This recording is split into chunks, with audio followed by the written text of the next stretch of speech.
All right, and we're live. Where we left off.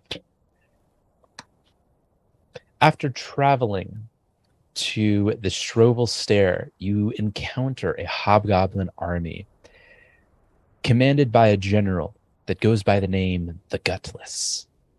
After falling into his ambush, you manage to turn the tides against him, killing not only the general, but most of the hobgoblin army.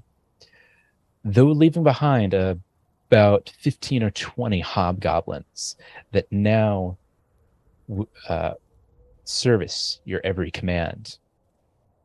And as a token of their new position in your army, they have now told you of a recent addition to the Gutless's dungeon, a prisoner known as Titus Scarnetti, a recent resident of Sandpoint. It is now late into the afternoon, and the sun is high at its precipice as you finish up surveying the battle site and finding that you now have a fighting force of about 70 soldiers, including the recently added hobgoblins. What would you like to do?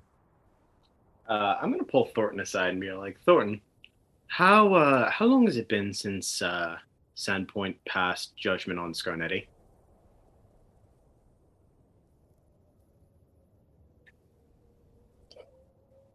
Well, sir, that was about 2 or 3 weeks ago. Oh, so he's lost his title at this point, right?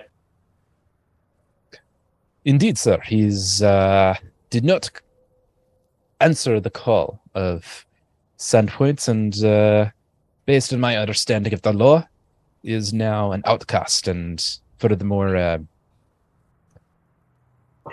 betrayer.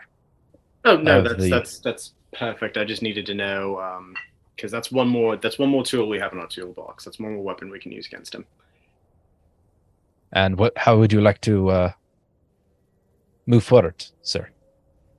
Figure out what the hell he was doing that got him stuck in a hobgoblin pass. Though we might need someone of more succinct persuasion. Where's our bard? Oh, you mean me? Where the hell have you been? Oh, gee, I mean, helping out. Have you? No. Tristan gestures around the battlefield to the god knows how many goblins. Like, have you been helping John, really? Have you been having help? Where have you been? Well, you clearly had the fighting underhand. Somebody needed to be taking notes for the fucking story and song to follow. You stayed behind because you want to write a song. Why do you think I'm here?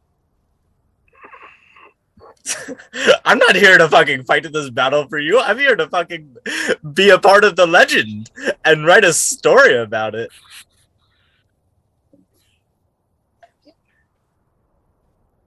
You are the Yaskir to my Geralt.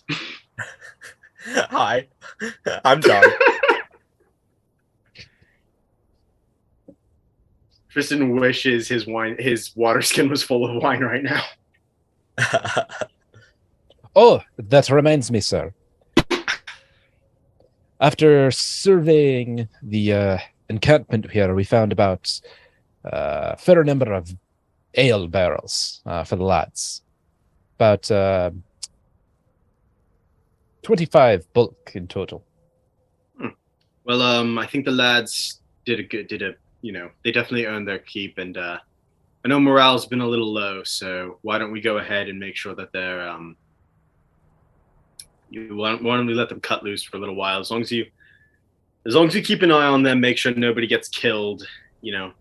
Take a break, let them blow off a little bit of steam. Sir. And normal ration, we have about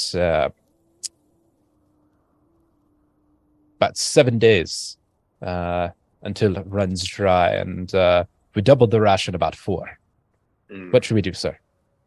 It will certainly aid the morale, but if we run out of ale altogether, Let them that'll have hurt a morale normal. for sure. Let them have a normal ration. I mean, if we let them go crazy after every single victory, they're going to start to expect it, and it's only going to be worse. And drunk soldiers are as dangerous as mutineering soldiers. So we'll go ahead, let them blow off a little bit of steam, but won't let them go too crazy. Plus, we do want to conserve those ale reserves. Want to make sure that we have plenty of that. Not right now, John. What? Who gives a fuck about ale? When have they fucked last? Have they gotten laid recently? That would be in Magmar, I think. We haven't seen much of a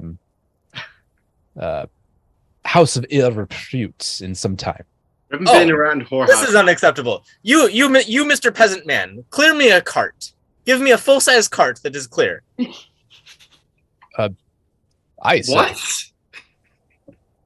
Seems a little puzzled at the order, but yeah, Tristan's confused too. And if you don't mind me asking, sir, what is your intended use on the carts? Yes, I would like to know that as well, John. Well, they need a brothel. Let the men fuck. John, these are old soldiers on campaign. We don't have camp followers. Oh, I can create that. No worries. Tristan's gonna look at Thornton kind of like, I don't want to know how he's gonna do that, but I'm also curious to see what he's gonna do. I'm trying to gauge, like, I'm scared, but I'm intrigued. Scared. Thornton has the same reaction. Tristan's gonna, should we let him do it? It's up to you, sir. All right, 1 second. I'm in charge here as much as he is. Fucking do it. Go. It would certainly aid morale. Yeah, let the men fuck. Clear me a little cart thing. John. Assuming that syphilis doesn't spread through the camp. Oh, good. Well, I don't know if syphilis is kept in illusions or not. We'll find out. I really don't want a thing of the rattles either. Men better not burn when they pee. Question, John. If we give you this wagon, it's not going to explode. It's not going to burn. It's not going to turn into ice. It's not going to evaporate. We'll still be able to use it as a wagon after you're done with this, correct? That is correct. But why would you ever want it to go back to anything else? Because we kind of need to haul. You need them to haul supplies. And get another wagon. How much is a wagon compared to the luxury and love of a brothel? Okay, I guess we'll clear out a wagon and you can use it for tonight. Please don't blow up the wagon. I'm trusting you on this one. That's a mistake, but let's do it. I know. Speaking of the wagon, sir, it's to get them up this, and he points at the rest of the Stroval stair, which leads up about another 4,000 feet vertical. Uh-huh. It may take us a few days to get all the wagons up there. We have to haul them by hand. I'm going to whistle to the hobgoblin lieutenant that we just, like, shanghaied. Let's see.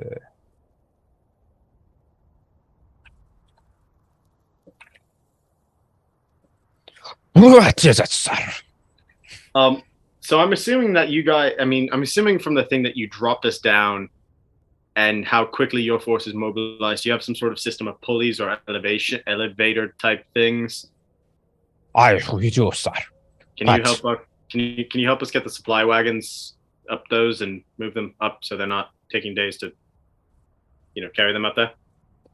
It'll get us up about half of the way, but not to the precipice. Well, that'll cut it down by what? I look over there and like, what? That'll cut us down by like what? 2 days or so? Save us at least a day, perhaps 2. All right. Well, if you don't mind helping coordinating with Thornton and getting the wagons moving, that would be most appreciated. We'll go ahead and interrogate Scarnetti while you two handle that, if you don't mind. Sir. And he and Thornton turn about face and go on to deal with the carts. Right, John. I don't know if you have any skin in this fight, but let's go find Scarnetti and see what we can find out. Yeah. I don't know who this Scarnetti is, but yeah, let's go. Okay. Cool. One tried to burn his house down. One of the hobgoblins leads you to the lower dungeons of the encampment. A rather old, kind of a ruinous dungeon, damp and with a pungent smell of mold and must in the air, despite the rather dry climate outside. On the way, the hobgoblin describes the manner in which Scarnetti was taken after a short combat with his stone giant compatriots. It seems that his horse had taken a stray arrow, bucked him off, and his soldiers left him behind after a rather unfortunate deaths of some of the stone giants. Oh, shit. Leading into the dungeon where Scarnetti is, the hobgoblin opens the door, turning the iron key, and before you is the man, more of a husk of the man that was Titus Scarnetti. Chained to the wall, most of his guts fallen on the floor. A single intestine leading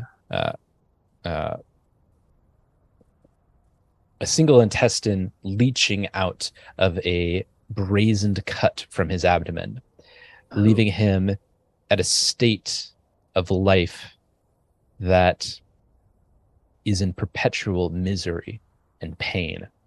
Oh. It seems that he has the otherwise fit individual has lost a few pounds due to lack of sustenance, and all that clothes him is a simple pair of trousers, no tunic to be seen. So he's been disemboweled, but he's just hanging out there. The hobgoblin retorts, "Sir, our old commander was very skilled in the art of torture." So how long can he survive like that? Well, he could survive perhaps another day or two. Good. Sick. Good. I don't think we'll need that long to figure out what we're going to need with him. Who exactly did this? I would like to know how this is done. Oh, the Hobgoblin's prior commander. We killed him. Oh. Is there anyone else who knows how this is done? Urag kind of ripped his guts out. Oh. This is a very effective means of torture. I would not last very long doing this. So that is why we followed the old commander. He was very skilled and not one you wanted to cross. No. And a brilliant tactician. At least he was. Well, I think I'm a decent tactician, and I'm not quite as torture prone, but I certainly know how to take the guts out of a man. So hopefully I can only live up to his example. So. Anyway, I'm gonna walk towards Scarnetti and just kind of crouch down and be all like, "The former Lord Titus Scarnetti. How mighty have fallen, eh?" moves slightly and looks up at you in almost a dreary gaze. Hello. And Humphrey. retorts in a tone that can only be described as that of a pompous noble, still high on his precipice. What is it that you want with me? Well, I want all the information that isn't currently all over the floor, Scarnetti. You see, it's very clearly that you were. It was very clear to me that you were trying to save your own skin. But considering that skin's been opened and your innards seem to be the same color and of the same structure as the rest of us peons, I figure that doesn't make you too different from the rest of us, no? So, in the interest of, maybe a quick death so you don't have to stay here and die of exsanguination, whatever infection comes from your guts literally being on a prison floor, I want you to tell me everything you know. Because your title's already been revoked. Your wife, your daughter, dead. He seems unsurprised at the news.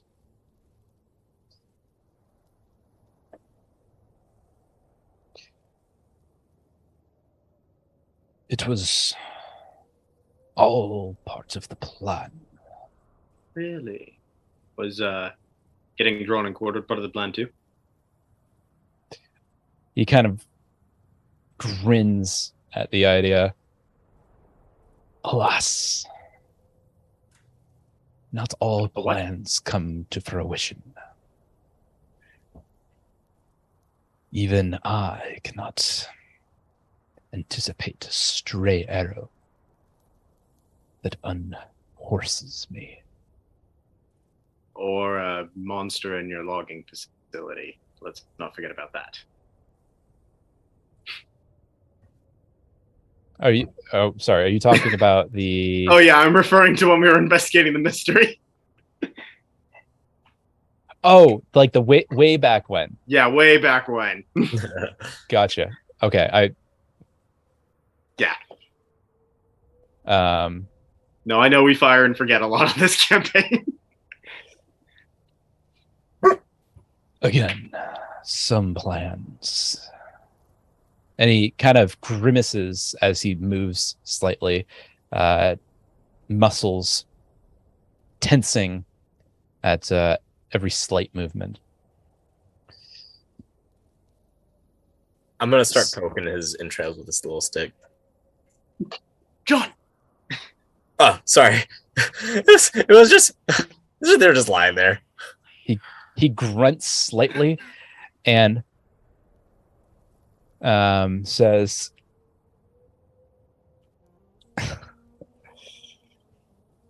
"Keep your dirty hands off me, you masked fiend." Oh, I'm just gonna at that I'm just gonna fucking like dive my hands right into his little guts. Oh god. Oh, you mean like this? You mean not to do this? Oh no, I'm sorry. I misunderstood. Tristan's gonna grab John's wrist and just be like, "Can you not right now?" Oh, no. God damn it, Garrett. It seems that blood begins to flow and puddle on the floor under him. Ew. The hot iron marks have broken from when Damn it. the previous commander skillfully seared the wounds to avoid any further bloodshed. And now he is slowly bleeding out. Hey, we need a hot iron over here. We gotta recauterize this. All right. Before you bleed out or he botches the job, tell me what's going on. What happened?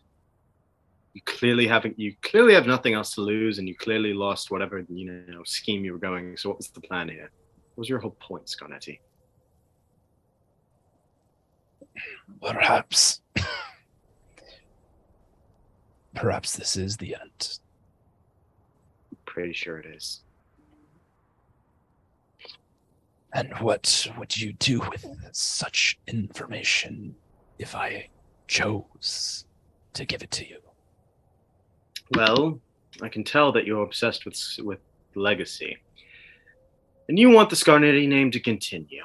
And unfortunately for me, I have given up. I've lost all claim to my name.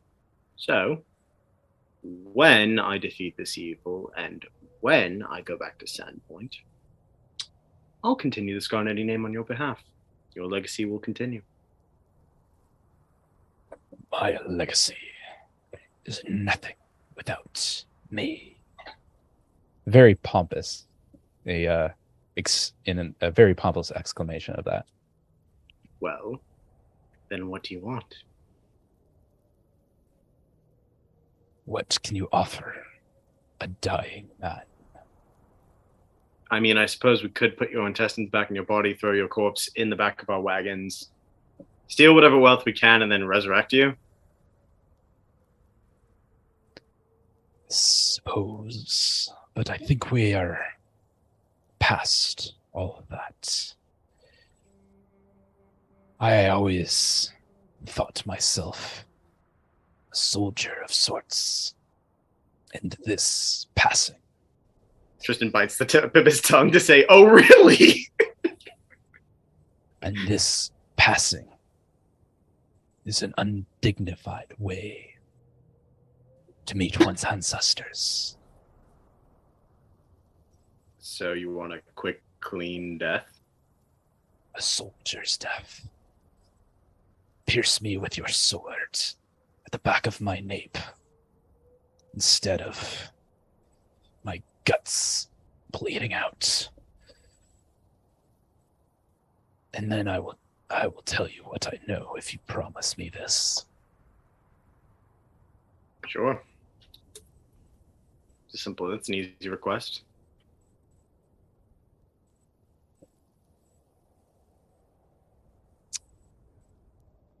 Roll a diplomacy check.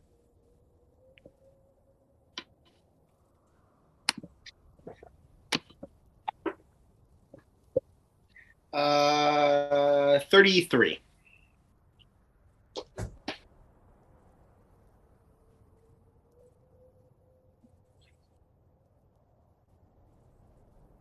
Yeah.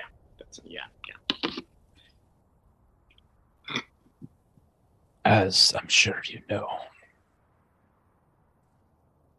the Runelords, Lord Karzog, has awakened from his endless slumber.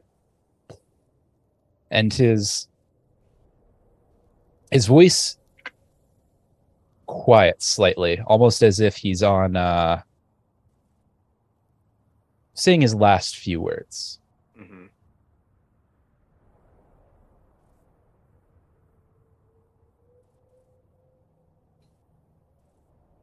He promised me his agent, Zanasha, the slippery, venomous snake of a woman. Oh. She promised me a higher position than I could have hoped for in Sandpoint. I had gone as far as I could there. And the fools of Magnamar were in need of a change of leadership. So they would have made you king. Not king. But I would have been warden of the West and the master of Magnamar. Second only to the Runelord himself. For my part, things had gone astray. I never intended the death of my child and my wife. But some things became necessary.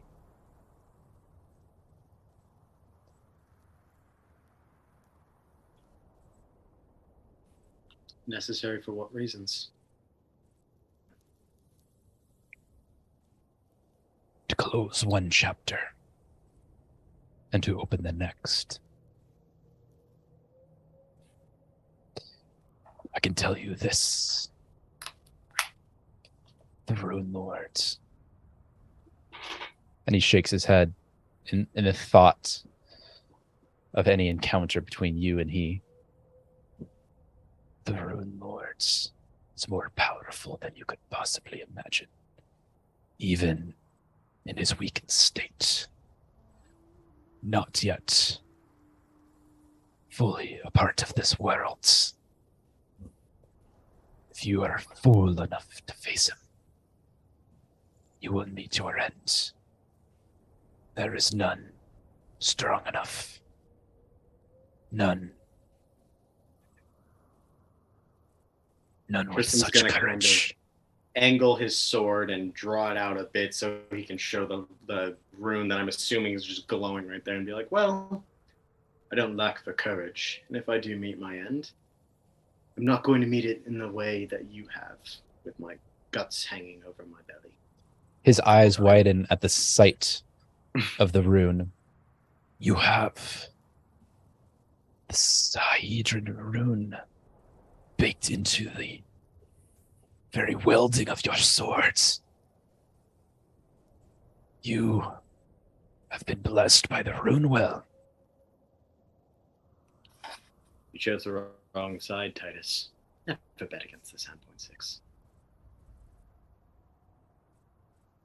Well, I have told you what I know. Will you hold your end of the bargain? Tristan doesn't say a word, but wrenches Nemesis from its scabbard and then very quickly sends him on his way.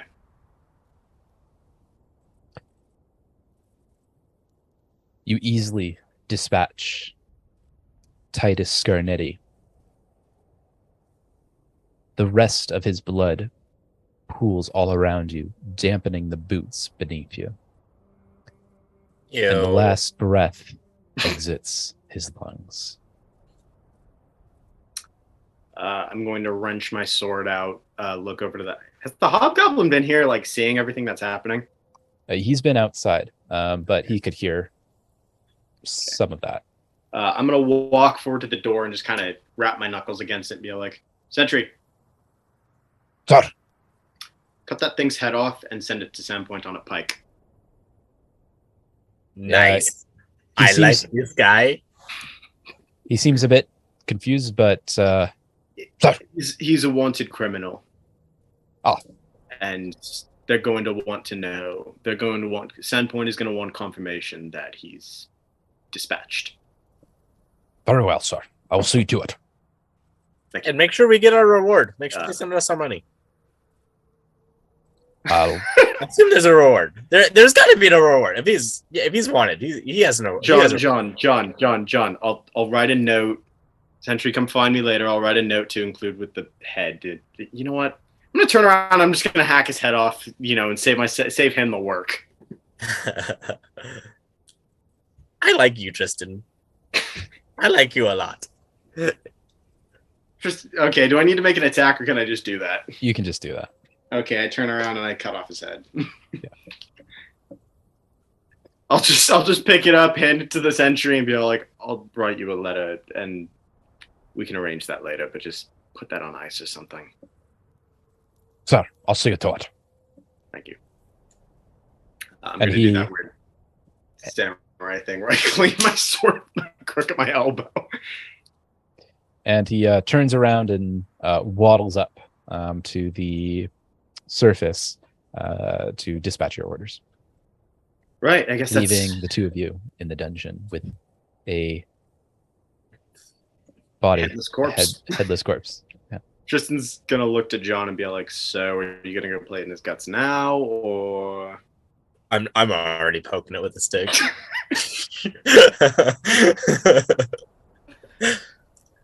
Well, I don't know about you, but I'm gonna go make a brothel. I assume the card's cleared by now.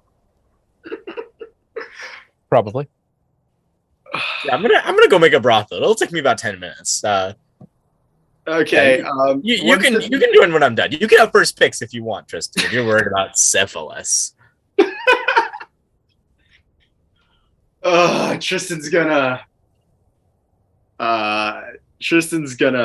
be like, no, leave that to I'm fine. Just make sure that loot goes last. Because I don't know where that's been. I genuinely have no idea if illusions can transmit syphilis. I always get first dibs, so who the fuck knows? Illusions, probably not. Probably not. Let's go. Let's go. Come on, John. Stop playing in the guts unless you're going to pickpocket his corpse or something, and let's go. Good idea. What does he have? This man was a noble. I bet he had some good shit. I'm gonna loot the shit out of that. There is. So all he has on him, all was left, are a pair of ratty trousers. Pass. Do you want these, Tristan? No, I have my own pair of trousers. But these are noble. Nobility and knighthood don't really intermingle in terms of what we need to get done. Plus, red isn't really my color. Isn't nobility like literally what knighthood is? Knighthood is technically the lowest form of nobility, yes, but yeah, nerd, you're fucking noble. But no, I think Tristan meant in terms of like, yeah, I can't exactly be wearing fancy velvet pants when I'm out, on horseback every day. I don't see why not. Well, not all of us are bards like you. Though I do love the hat. What? I'm wearing a mask? No, I thought doesn't he have the jester hat? Oh, he does have the jester. I forgot he's wearing the full jester outfit. I do love the hat. Yeah, though I do love the hat, John. I do love the hat. If that's your real name. It's my real name. I mean, it's the name we all choose. Do you not choose your name? No, it was given to me. Weirdo. All right, let's continue. Did your parents not? As Tristan walks away, Tristan's like, "Did your parents not love you? Is that why you had to choose your own name?" Well, I'm gonna go make a brothel.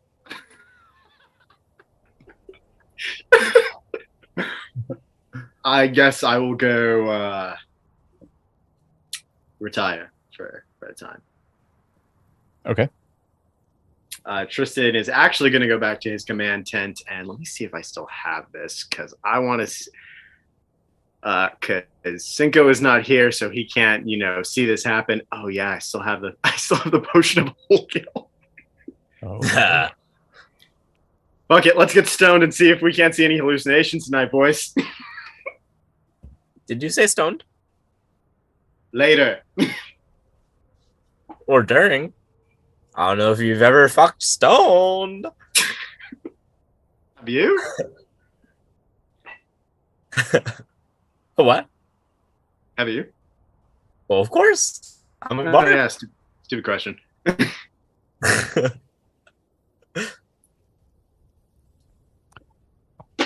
All right. Well, we'll go ahead and start with John's brothel. Yeah. Do you have to do that? I'm just gonna go see if I can't see the ghosts of my past by getting high. So yours is probably a little more,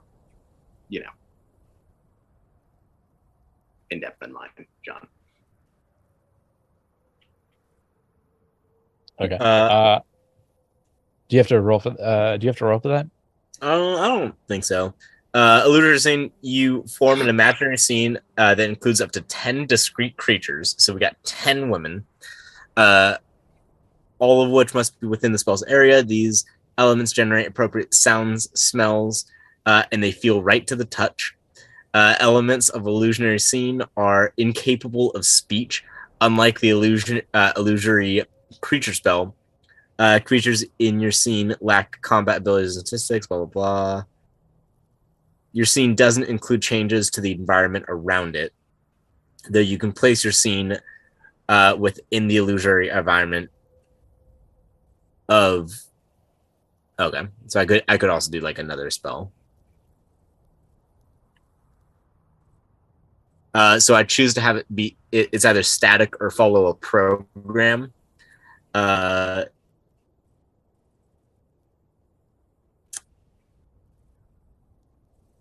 A program may be up to 1 minute long and repeats when finished. So, yeah, they're just gonna do like, I don't know, sex sound or sex things on minute loops. Okay. Yeah. Well, okay. Okay. Yeah, it's just gonna be 10 different women doing 10 different kinks, and each guy can go to whichever one they want. Okay. Fair enough.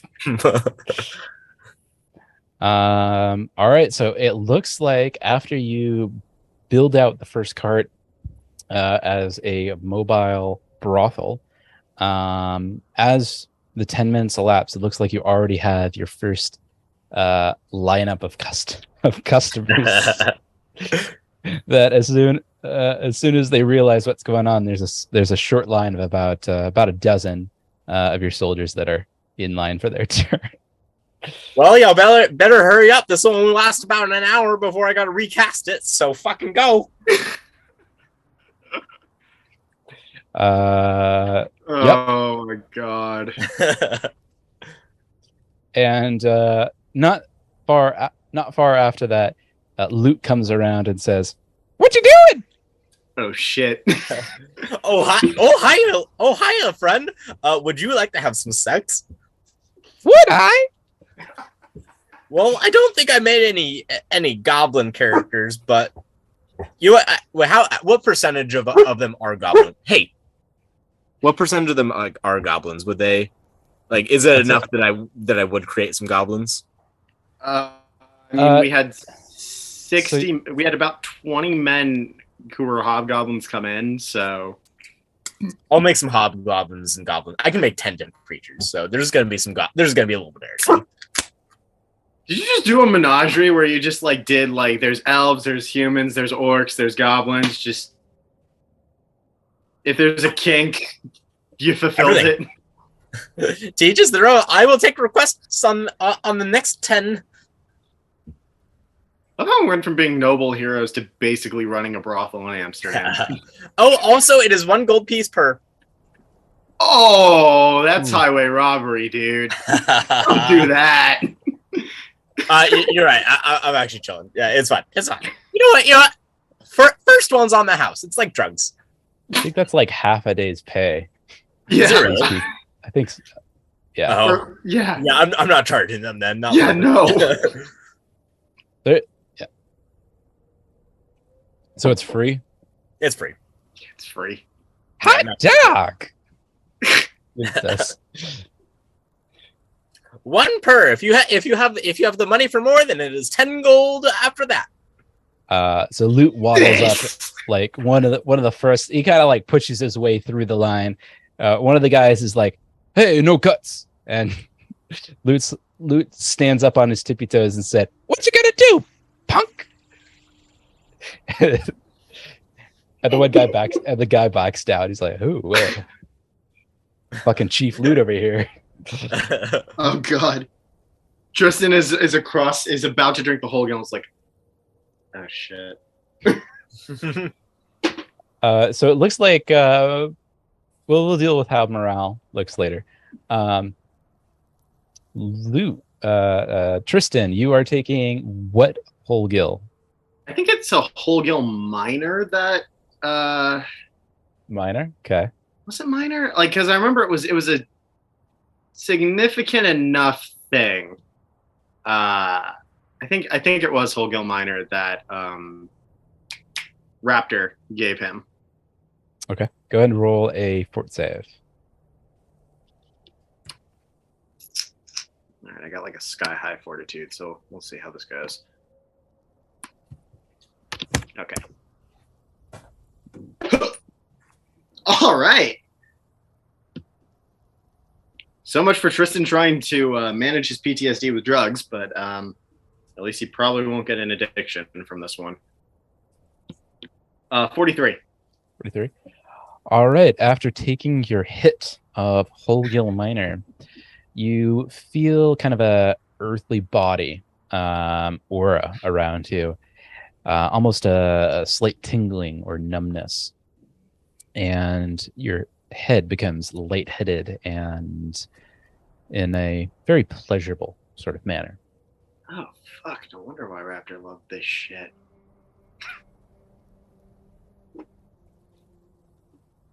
All right. And let's see how the army reacts to the brothel.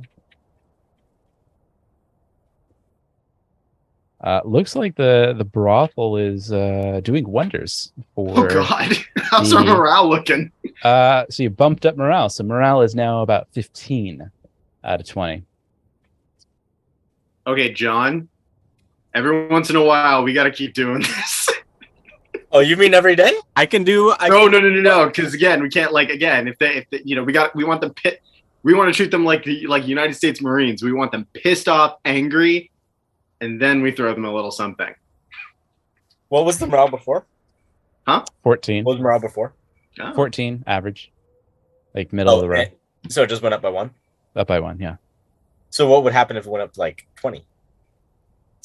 So if you got it up to 20, then it would be a +2 to AC attack and saves.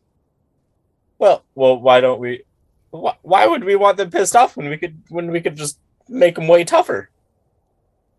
Fair point. We'll talk. We'll see. We'll see. Because we can't have the mobile brothel all the time because we do need the wagon for supplies. But well, we can get another wagon. Or honestly, I guess it only lasts an hour. We could just like do it each time we set up for camp each day. So it doesn't stack. Explain. Well, you can't. So right now you have a +1 to morale, and it's pretty much like once per day. Gotcha. Okay. So the +1 to morale really doesn't do anything, stats wise. It ups the AC. Well, right now because you're only at 15, no.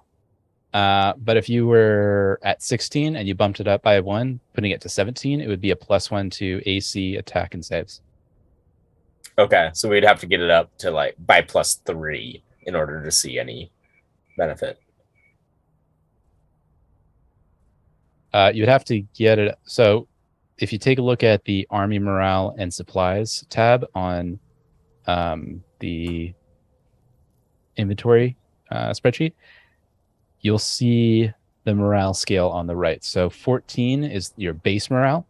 And if you get it up to 17 or 18, it's a +1 to AC attack and saves. If you get it up to 19 or 20, it's a +2. If it goes below 11, you start taking minuses until it's like, if it's at 5, people start deserting. Gotcha. So so the morale, since it's daily, like it just has to be like different, like 3 different things essentially. Again, it doesn't stack. So if you don't do morale, if you don't do the brothel tomorrow, then the brothel just goes down. You just loot, it goes back down to 14. So morale is good right now, but to really crank it up, to get it up to like that 17 plus, you have to give them like extra rations, better rations, more ale, win battles, extra pay, things like that. Gotcha. So if you pay them like double, for example, double pay is a +2 to morale, whereas regular pay is just a +1. If you on standard ale rations, it's a +1. For double rations, it's a +2. For standard food, it's a +0. For good food rations, it's a +1. So if you do all of these, you get more bonuses. And then if you start winning battles or doing things that makes the army happy, then it'll also bump it up. But if you do things that makes the army not happy, like well, you killed Father Ptolemy, for example, so that put a bad taste in that, but okay. That put a bad taste in the army's mouth, so that was a -1. Cool. Okay. And they tend to remember negative things more than they do positive things. Just bastards. Yeah. That's just how they operate. Yep. Realistic. Like they remember the bad stuff more so than they do the good stuff. Right. Like, well, let's go kill something. Let's get that morale. We just did. Let's kill more shit. Okay, fine. Well, finish up your fuck wagon. Let's go. Let's take a breather for the night. Let's get over the Storval steps, and then we'll look into killing more shit. Okay. Right now, Tristan's on a fucking Holgill high, so he's useless. Tristan is vibing. Tristan wants some snacks. Do I notice that Tristan's vibing? Tristan's in a tent. You're not with Tristan, so no. Damn. All right. Well, I guess I'll have my fun and go to bed. I guess we are making camp and resting here before we get everything really up and moving. All right, so the night goes by, and you wake up the following morning. Looks like the soldiers are already busy at work, hauling up some of the wagons, kind of parting them out and hauling them up to the top of the Strovel stair. While Thornton oversees everything. All right, Thornton. Stop. Do you still need us, or do you want us to continue to scout ahead and leave you with the path to follow? How do you want to proceed? And how are the men? I mean, aside from whatever John did the other night. Yeah. The men overall are doing fine. Victorious combat is always a good thing to see. And the addition of the brothel was welcome to some of the soldiers, including the flute character. Chief Flute, I believe. I think he spent about an hour in there. Jesus Christ. He took up one of my women for the entire time. I heard he likes the cuddles. Oh, my man, a player can't hate a player. What?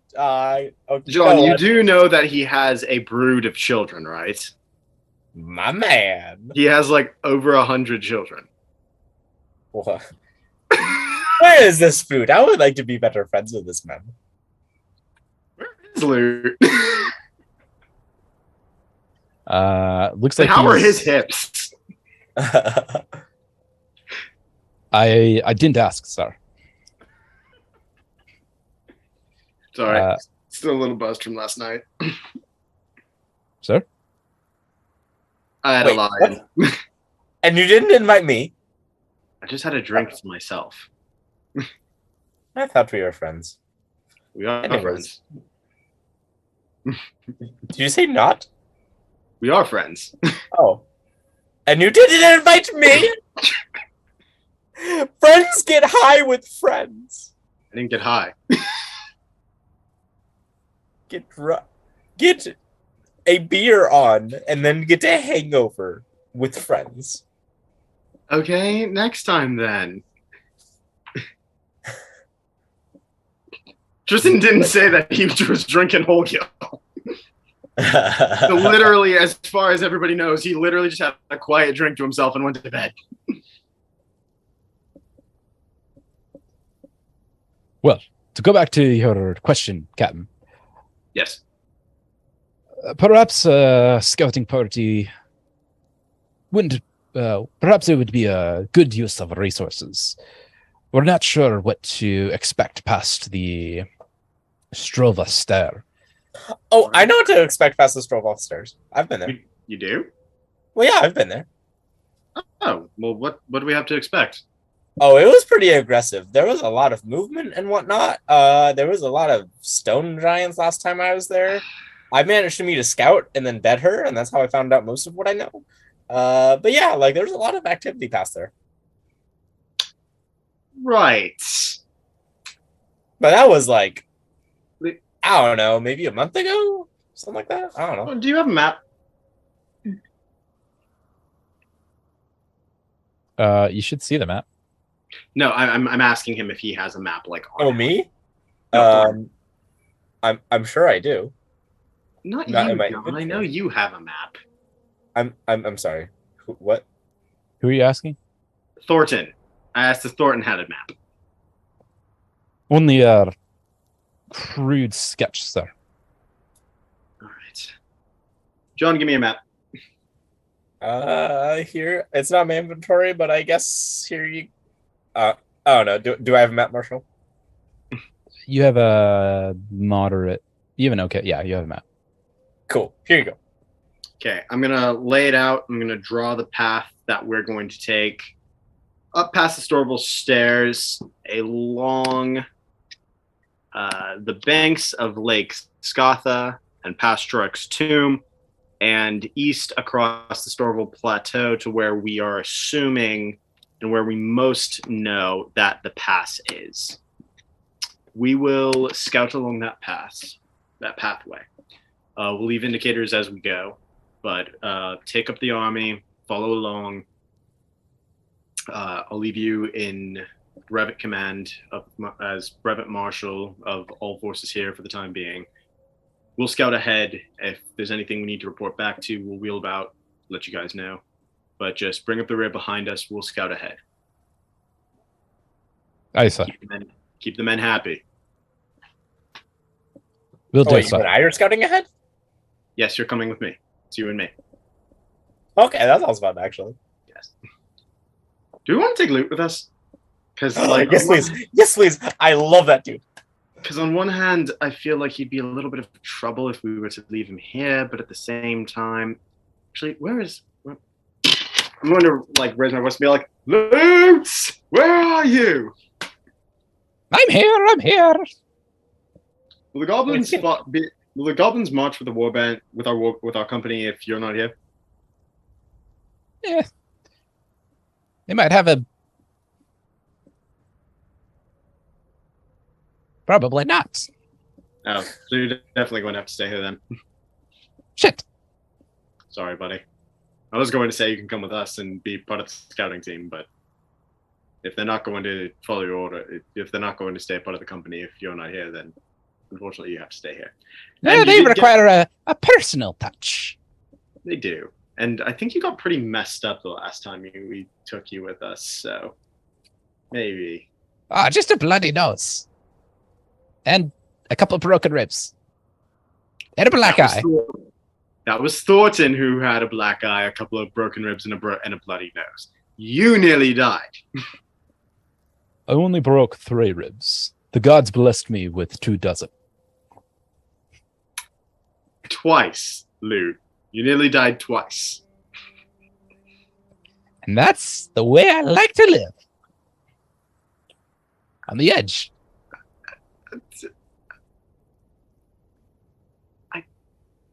You know what? I don't even know with you anymore, but I've just stopped trying to find out.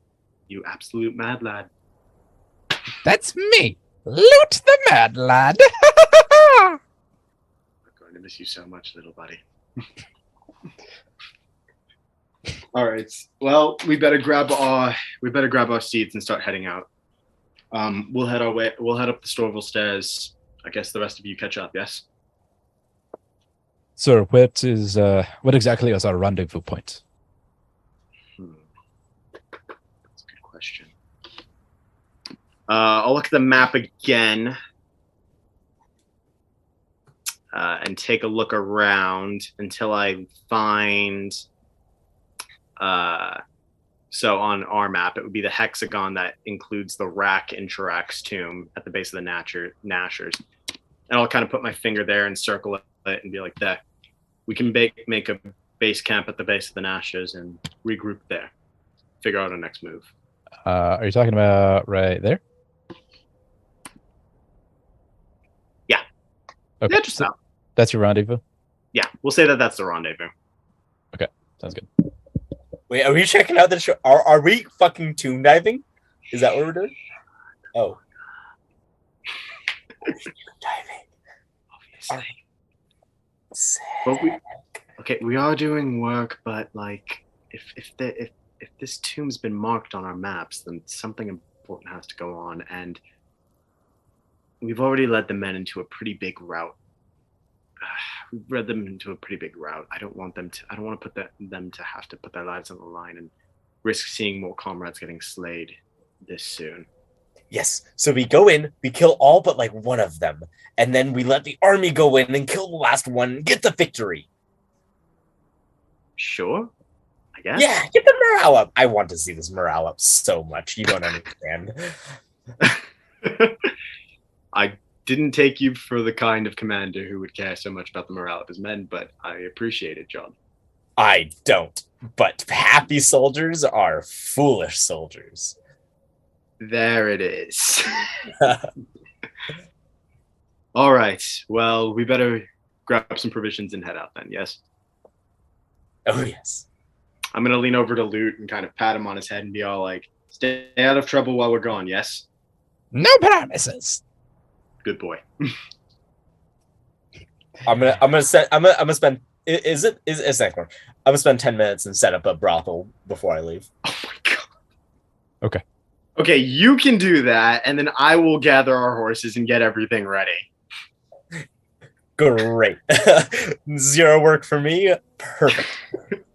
So John is building up the morale of the men again, apparently, and Tristan's being the responsible dad. All right, got it. Oh god.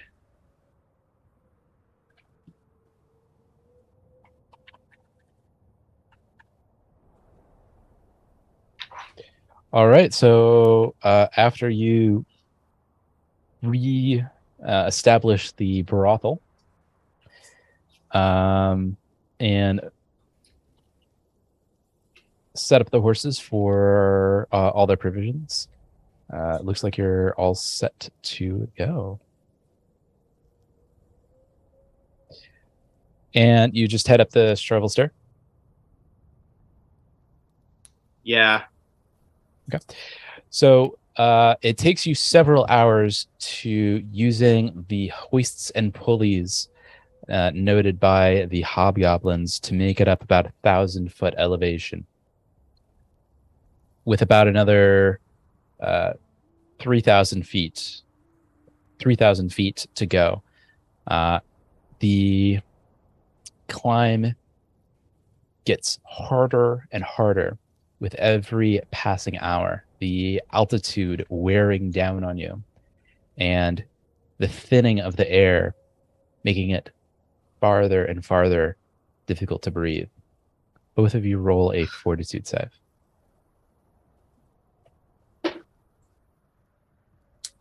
Oh boy. 29? One moment.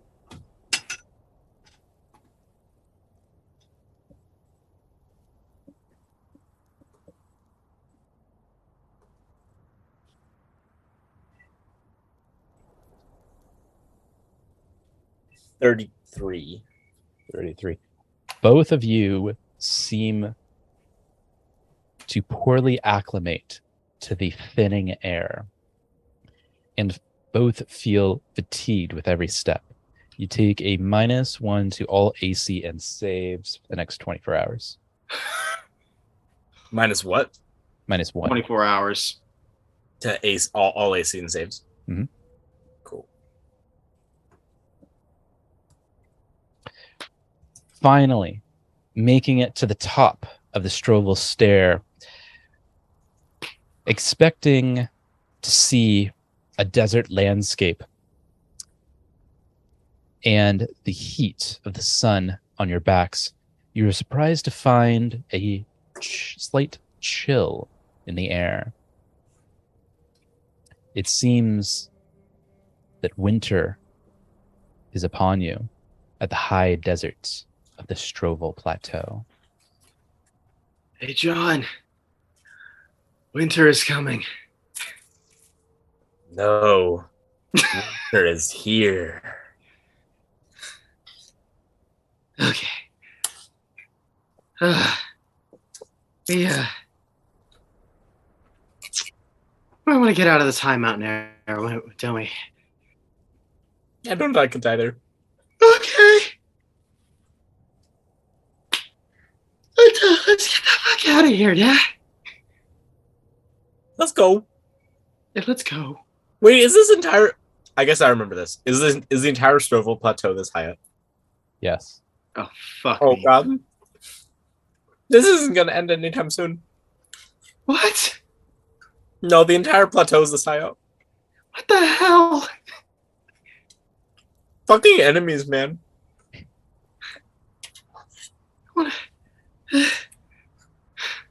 Let's just go kill the Runelord. All right, No. let's go find this stupid. Let's get to the rendezvous point.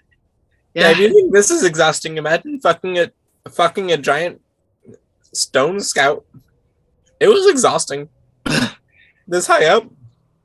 Is that why it only lasted 2 minutes? Imagine we're having this conversation as we're riding along. Yeah. Oh, I lasted 3. Don't get me wrong.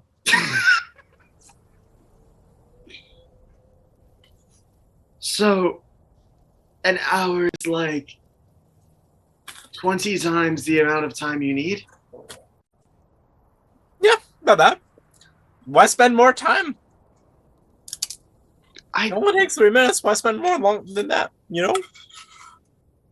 I guess.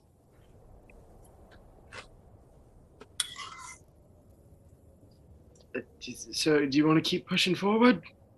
Let's do it. Okay. All right. Both of you roll perception checks. Oh, good. Oh, goody. Oh, fantastic. Uh-oh. Oh, good. I thought that was a 1. It's a 7. 32. 42. Get fucked. All right. Following the river to the edge of Lake Scortha, you make your way to the rendezvous point. A total of 4 days pass until you're on the edge of Lake Stortha, awaiting your army behind you. Noticing nothing on the trail forward other than the occasional wild hare and mule deer grazing the brush and high desert vegetation, and the occasional hawk or eagle soaring around you, landing at the peaks of the Iron Mountains. You make camp beside the lake, knowing that if the army is on schedule, they are but 2 days. They are but a day behind you. Well, John, looks like we just need to hold out for a couple of days, maybe do some hunting. Or do you want to go tomb raiding? Oh, I want to go tomb raiding. Also, if you haven't already, minus, since you're away from the caravan, minus 4 or 5 days worth of rations. Are you keeping track of that? No, you are. Is that for us or is that for them? That's for you. I'm keeping track of the army's rations. Okay, cool. Then we're good. Okay, I have not been. I don't know the rations mechanics. So I haven't really been. So a week's worth of rations, like a silver piece or something, weighs, I think, 1 bulk, or no, it's 1 light per day. Okay. So am I just subtracting from my money? No, that's assuming that you have about 2 weeks worth of rations on you at any given time. So now you have, so you went from 14 days down to about 9 days worth of food. Okay. But ultimately, like, am I keeping track of it for the money's sake, for the bulk sake? For the I've got it written down. I've got it written down in my thing. I'll keep track of it for the both of us. It's just so we need to know if we're going to starve to death or not. Yeah, Cool. so it's a mechanic. If you guys run out of food, then it's a problem. If you guys meet back up with the army, I'll assume that you can replenish with the army's stocks at about 2, unless otherwise stated, about 2 weeks worth of food at any time. Okay, sweet. Yeah, but right now, since you're away from the army, away from the caravan, you just used up about 1, 2, 3, 4, 5 days worth of food. So you're down to 9 out of 14. 9. Yeah. Cool. Before we do that, John, I actually want to get some fresh meat. Make sure that we're at least a little well equipped in case the army is a little late. Yeah, sure. If you say so. All right, I'm gonna grab my bow and let's go hunting. Okay. Roll a survival check. And but actually, before you roll that survival check, are you hunting anything that comes at you, or are you targeting a specific species? I guess we'll say anything that comes at us. I guess we did see mule deer, so we'll keep an eye out for that. But if we get, if we get a brace of rabbits on the way, nothing wrong with that. Okay. Okay, we'll take that.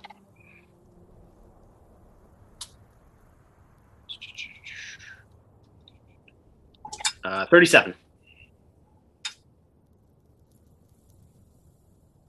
Can't beat that. All right. Well, you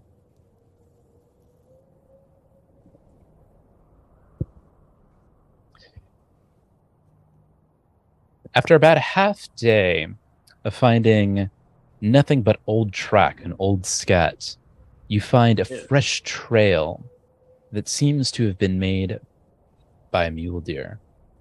Aha! Also, John, are you with him? Yeah. Okay, so you're together. Glad you're here, buddy. You go ahead and roll a survival check also then. It was like 27 or so. Less than this. And about 150 yards out, you finally spot over the crest of one of the hills a small herd of mule deer, 2 males and 4 females. John, do you have any ranged weapons on you? Oh, I got spells. How far away you say? 150 yards. Oh, not that far. So 450 feet. Fuck. Yeah, and my fucking and my longbow only has a range of 200 feet. All right, we're just gonna have to be really quiet. Maybe make up a little bit of the distance. Well, I have one thing that's 150 feet that could help, but So you can actually shoot more than the range, but you take a -2 for every range increment. So with them being 450 feet out, it would be What's your range? Normal range? 200 feet. 200 feet. So you would take a -2. Oh. Yeah, you know what? I can take that. I can shake that. But before you do that, roll a stealth check to get into position. Ooh. Okay. That might fuck us a little bit. Okay. You're doing stealthing? Well, I am. Cast invisibility on you. Ooh. Does that do anything? Makes you invisible. Cool. Cool. All right. That's a 17. Okay. Because my stealth modifier is trash. And John, your stealth? Oh, I'm just waiting behind. Tristan's got this. All right.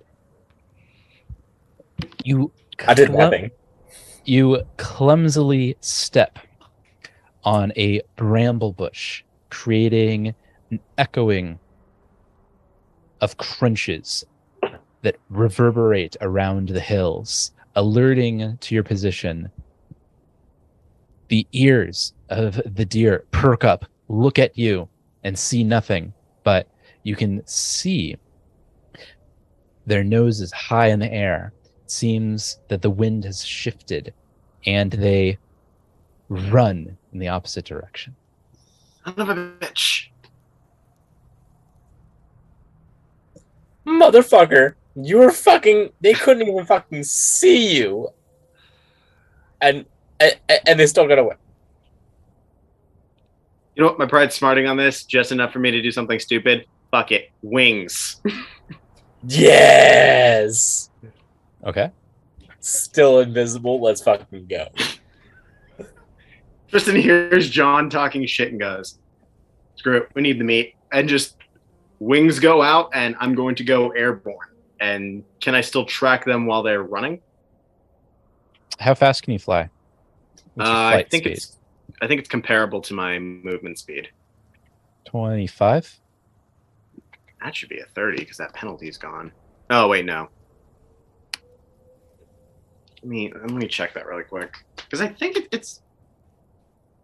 You know, as you're going, I'm just gonna start like strumming like a soft little tune to inspire courage. So you now have +1 to attack rolls. Congratulations. Ooh.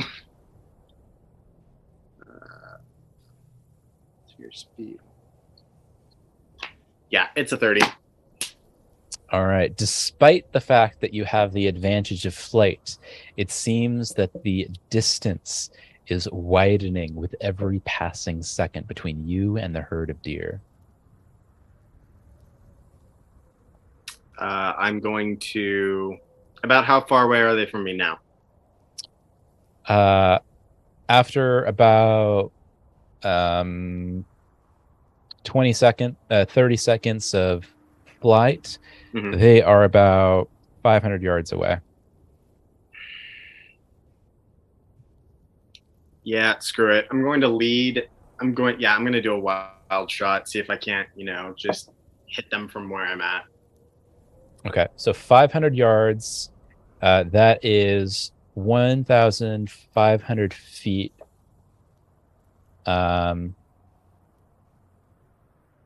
Wait, what did I say before? I said 150 yards, right? So actually, no, 200 yards. So they're about 200 yards away, so about 600 feet. You're going to take a -3 on attack. Oh, no, and you're flying. So take a No, it would be a -6. Take a -6 plus disadvantage, -8. -8 on the attack. Because you're going 3 times your range, so that's a -2 for every times your range, plus you're flying and moving at the same time. It's going to be a disadvantage, so it's -8. +1, because I gave you some courage. Yeah, that's right. You got this. Okay, so -7. Okay, yeah. So give me 1 second to do some maths real quick. Okay, well, you know what? We can still work with that. I just need to not fucking fluff the roll. And I didn't. That's a 36 to hit.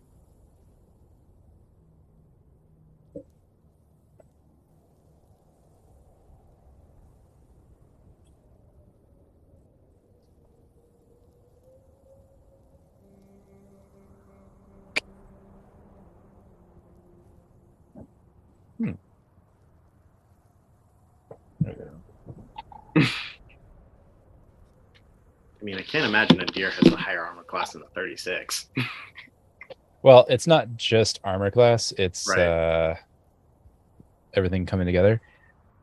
All right, so you successfully pierce the hindquarters of the deer, and looks like one of the deer is now reduced its speed. The rest of the herd has left it behind, and that one deer that you hit is, while you're flying at the same rate, now 100 yards away. I'll go ahead and aim for the kill then. Go for it.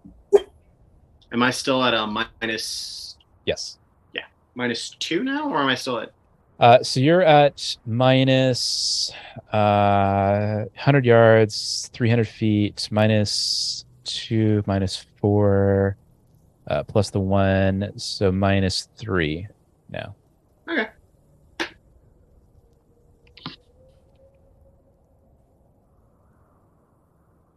Wait, did I do no? Yeah, should be minus. I did the math right. Yeah, -3. 34. 34. All right. You successfully hit it on the left shoulder, and it seems to have fallen down and is thrashing about, not fully dead. You didn't have a lung shot or a heart shot. It is just suffering in its own pain now. Is it thrashing around? Oh, is it downed now though? It is downed. It is kind of, it's just thrashing about at this point. Okay, I'll fly down, replace my bow, grab my sword. All right, you successfully kill the deer, and successfully kill the deer. Right. Let's we gonna squat this thing and we gonna fly it back to camp. All right, roll a survival check to. Oh, sorry. You're gonna pick up the whole thing right now? Yeah, I got Titan Wrestler as a feat.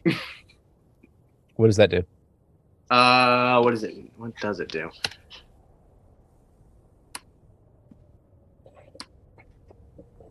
the way down here. Where the fuck is it? I can grapple, disarm, shove, trip, or otherwise interact with creatures up to 2 sizes larger than me, or up to 3 sizes larger than me if I am legendary in athletics. I assume you are. Without looking, are you? Think so. I think I'm only a master in athletics. I don't think I'm legendary. So my max is 2. Yeah, I'm only an expert in athletics. So what? You can do 1 size larger? I could do 2 sizes larger. It's 3 sizes larger if I'm legendary. Okay. Well, it is your. So this deer. Well, actually. Yeah, I guess it would be considered large. This deer, from hoof to horn, weighs in at about 200 pounds. Okay. That's with guts. Fuck it. We'll get it when we get there. I don't know what's in this fucking forest. I'm flying out. All right. Let's see. Yeah, you can pretty much fly back to your. Okay. I will lift the deer on my You have shoulders. 30 minutes, right, on that fly? I have an hour. Oh, an hour. Okay. Yeah. Yeah, I'll say you can fly. You can fly back. You can feel your wings retract in on themselves right as you make it to camp, as though you had maybe seconds remaining. I will land. I'm assuming invisibility is worn off too, so I will land. Oh, definitely. Like as I land, the wings just start kind of folding in on themselves. I'm not sure if they fold in on themselves or they just kind of like dissipate, but they're just kind of dissipating and as they fold back in, and I'm just there with the deer. Like, so I'm gonna need your help to skin this, and got this, and so on and so forth. But we've got food. Oh, you left John way back. Shit. You could. Did he see me at least doing this Superman shit? Yeah, he definitely saw you, but you left him about 3 miles that way. Oh fuck. I You're didn't. muted. You're muted, John. You're muted, dude. I tell you what, if there's not some cooked fucking meat when I get there, I'm gonna be pissed. Tristan kind of sets down and goes, "Oh, shit," and we'll just immediately start preparing the deer. All right, roll survival. I'm sorry, John.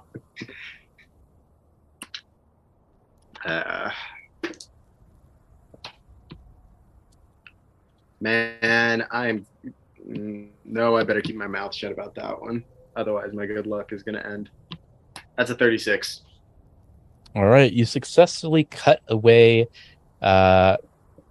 disembowel it, leaving the guts to the side of camp, and managed to harvest a usable amount of equating to about 100 pounds of meat, fresh meat.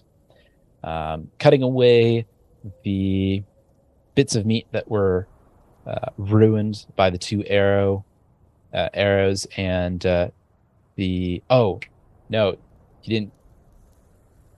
An hour, you say? Mm-hmm. Yeah, no, you lost about a good 75 pounds, 25 pounds worth of meat by not getting it right away. Looks like some of the blood has coagulated and spoiled a good chunk of the inner cavity of the meat, leaving you about 75 pounds of fresh, usable meat. All right, I'm gonna do that. That takes you about 2 hours to do by yourself. You have about an hour left and about an hour till sunset. And you would estimate about an hour to... Not an hour left. You have about an hour till sunset, and you would estimate about an hour of John hiking through the high desert until he meets you back at camp. I will get a fire going with some sharpened poles so that I can put some of the meat and have it smoke while I start making food. All right. I'm not going to have you roll for that. The fire's at your guys' level is pretty rudimentary. Been 19 in survival. Yeah.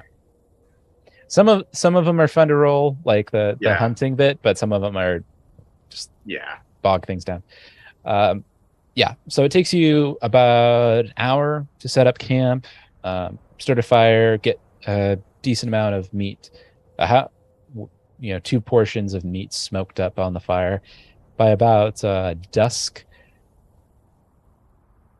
John makes it back to camp and is just covered. John, roll a fort save.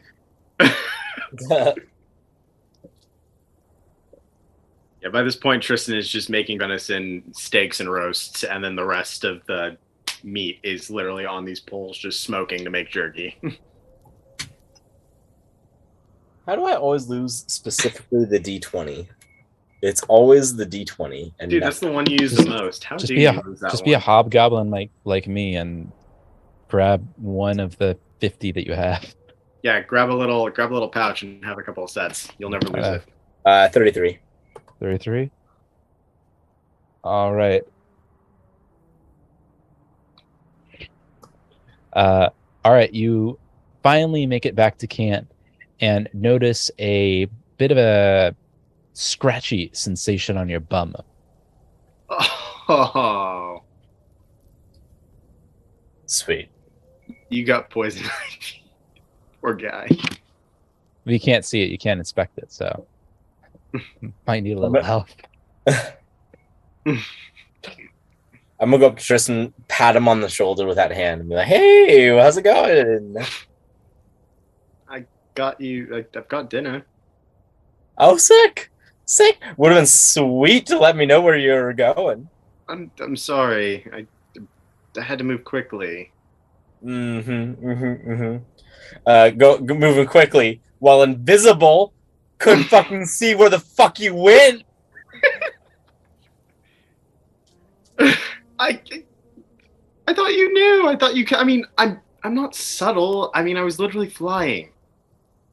Invisible. You were flying while invisible. Was I?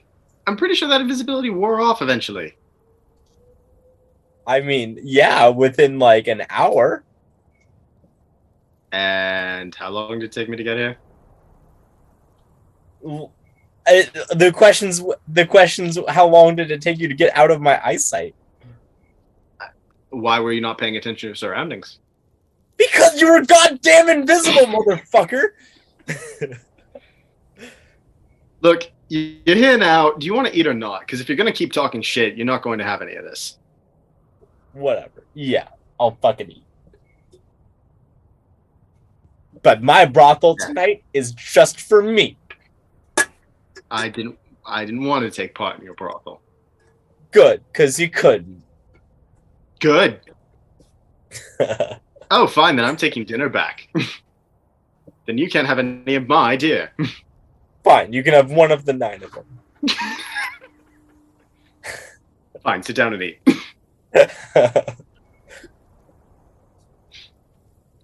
All right. If you gave me poison ivy, motherfucker. I sure hope I did. You fucking asshole.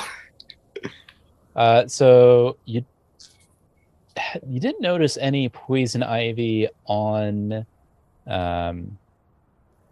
in the area. It seems that the terrain in which you now find yourself is that of the high desert, mostly filled with brush and a few cacti.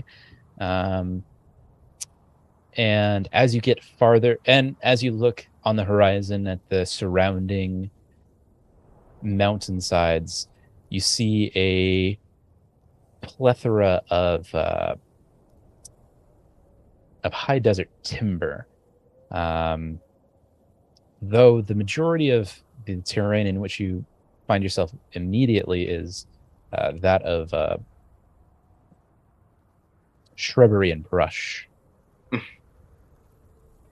And as you kind of make your way, get yourselves ready for the night, John, you feel a bit of a movement, a itching sensation around your groin. Motherfucker. That fucking loot. I knew I shouldn't have let him go first. Do I recognize this as any of the many STDs that I'm familiar Roll a with? medicine check. Oh, God. Oh. Can I get a plus something for my knowledge of STDs? Sure. Plus, do you have a? Is that in your backstory?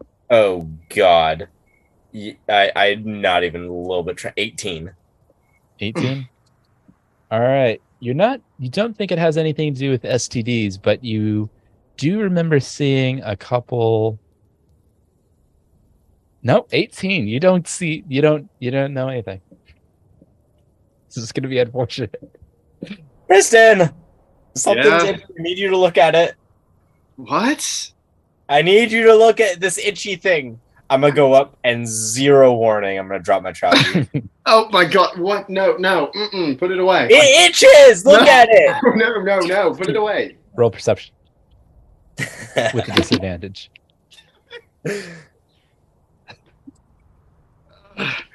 16. God damn it! Why is my perception so good?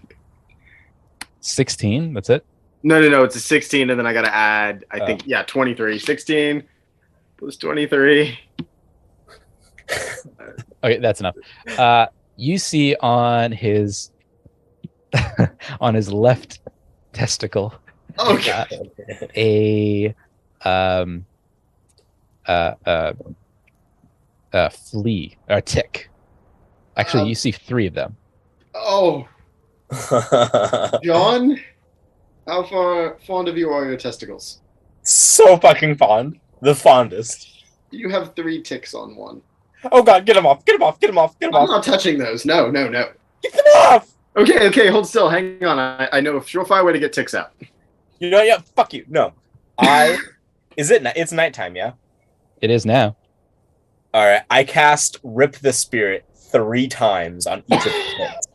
Oh my God. Tristan runs over and he's coming back with like a hot stick. Or like a stick with a little glowing ember at the tip. That just rips the body from Soul, right? Oh, shit. Yeah. So they're dead, but they're still in there. Yeah, so they're still attached. They're just dead. Well, they deserve to die the worst possible way. But they're still attached. Yeah, this wouldn't really work. This isn't going to work if they're dead. It's going to hurt a lot more. Shit, that was a level 5 spell. Oops. Yeah, dumbass. Worth it. In that case, It's assuming it takes even halves. How metaphorical are we going to get here? Theological. Okay, Tristan's going to make an improvised thing of tweezers and just pull the fucking ticks out. Actually, you know what? John, do you want to be awake during this? Yeah, you know, I'm going to cast sleep on myself. Thank you. Okay. Roll medicine check. And pray. Wait, I got to roll medicine check? Yeah, you do. No, okay. He's unconscious. Let's pray you don't roll in that one. Okay, that's not so bad. That's a 22. All right, you successfully remove all 3 ticks along with a pretty good amount of hair. So glad I'm asleep. Good batch of hair. Tristan, it's a bit of a forest down there. God damn it. Tristan, I guess, pulls the last tick out and tosses it in the fucking fire, in the dying embers of the fire, and goes,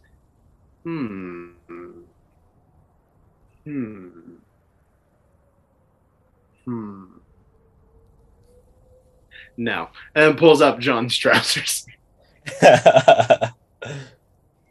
Wait, I'm presuming we already ate, right? Yeah. Before you pull up John's trousers. Oh God, no! I don't want to be staring at his trousers thick no more.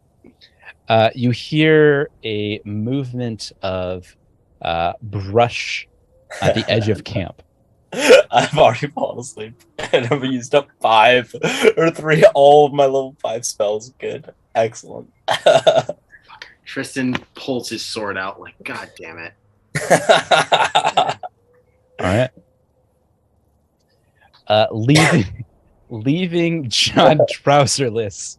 Oh no, I'll pull his trousers up before I'm gonna give him that. You did roll fast enough because fuck, okay, I guess sword, yeah, he's just hanging out. That's fine by me. He's just hanging out. Yeah. A Shawanti woman comes out of the brushwork and says to you, Tristan, am I interrupting something? God, no. She seems very confused, as if she just like walked into a pit of vipers. I'll put it this way. You don't want to know. Don't ask. I won't tell you. Good, because I don't really want to know. No, you really don't. I didn't want to know. If you don't mind, could you pull up his trousers? Yeah. Are you going to shank me while I go to pull up his trousers? I hadn't planned on it. Okay, good.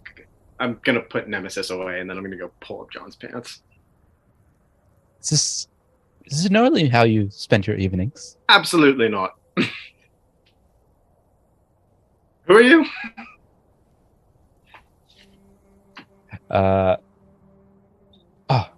Forgive me. I. No. You know what? It is completely understandable given this. My name is Tartarus. of the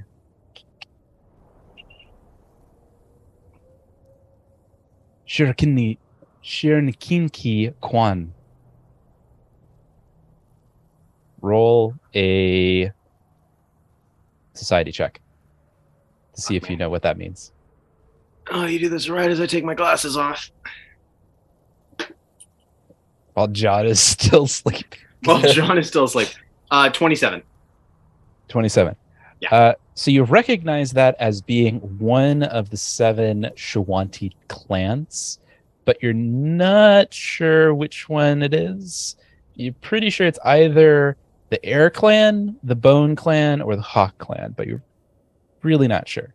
My education on the tribes is a little rusty. Are you the Air Clan, the Bone Clan, the Hawk Clan? In my experience, things are better discussed around a hot fire and food in one's belly. Okay. Tristan will go and stoke the fire, I guess. Side note, unless it was like a critical failure, my sleep only lasts a minute. It was not a critical failure. You'll wake up momentarily. Just leave him. He'll be up in a minute. May I? And she points towards a log adjacent to the fire. Sure. And she also grabs a bit of the roasted meat from one of the spits and chomping into it. Is he gonna sleep this whole time? No, he'll be up in a minute. Literally a minute. And at that, he wakes up. And what do you say? Are my trousers up or down? They are up. Who the fuck pulled up my trousers? How dare you? Oh, hello, the pretty lady. You're welcome. Hello. I did not thank you. All right. If I wanted my trousers up, I would have pulled them up. I was talking about the ticks. Oh. Yeah, I guess they're gone. Thank you. You're welcome. And who are you? Pretty lady. My name is Tartarquin of the Sharinki Shikari Quinn. Do explain. Does not ring a bell. It is one of the 7 Shawanti clans, the Hawk clan, by your language. Oh, there we go. Wait, why did you have to eat my food before you told me I was right? I had one of the 3 right. Because the odds were against you. You guessed 3. Fair point. So, I mean, you're eating. You got a food. You got a fire. What can we do for you? It was my hope that I would find someone that could aid my clan in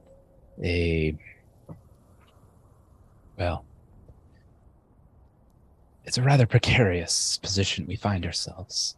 Oh boy. You seem to be getting it. I look over at Jonas. We seem to be finding ourselves in a lot of precarious positions again, don't we? Yeah. Could you describe? Would it either make a good story or could you reward us?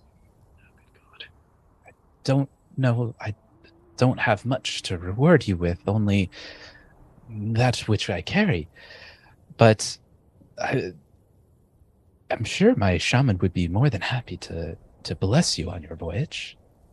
I do like shamans. They are a good time. Some weeks ago, we had an encounter with this viperous woman and her followers. And they captured most of our clan, took them north, and we haven't seen any of them since. I ventured out, hoping to find someone that might help us in our hour of need. I mean, I guess we could. I guess we could do that. John, are you down to do that? I'm sorry. What would we have to do? What's the issue here? Standard rescue mission. Well, they took some. They took the majority of my clan north, you see, and it's our understanding that they are. Yeah, they're being forced to dig and excavate an ancient site, a Thessalonian ruin. My shaman is. He knows more about these things than I, but if they find what they're looking for, it will be disastrous for the whole region. Okay, then. Then what is in it for us? Why would we do this for you? As I said, Thessalonian site, and we kind of. Yeah, but we can fucking get shit out of her, idiot. I'm gonna use my what do you call it? The thing that allows me to like encode things. Double speak. I use double speak to call Tristan a fucking idiot. Get shit out of it.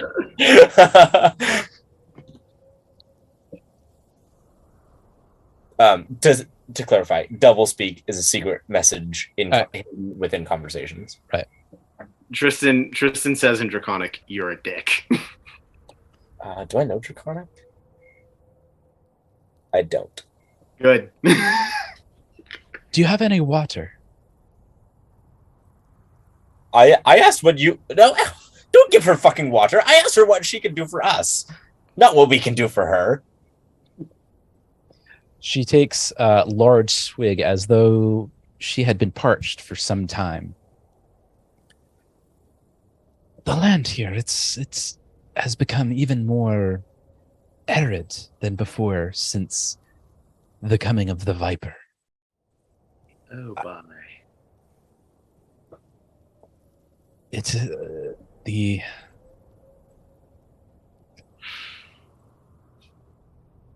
river, you see, the Strovel, as you people call it, has been diverted to assist in the dig, it seems. So it has been some days before I last replenished my supply. Ah. As for things that I can provide you, there's very little I have with me. But as I said, my shaman, I'm sure he would be more than happy to bless you on your travels. I suppose that'll do.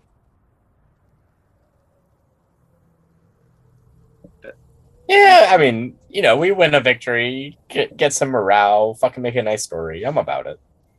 I mean, there's also the Thessalonian ruins. We might want to investigate that, see what the hell's going on. Yeah, okay, I'm in.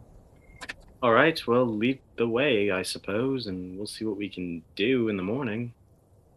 You're welcome to share our fireside for the moment, then. I certainly thank you. And though I must admit I had hoped to find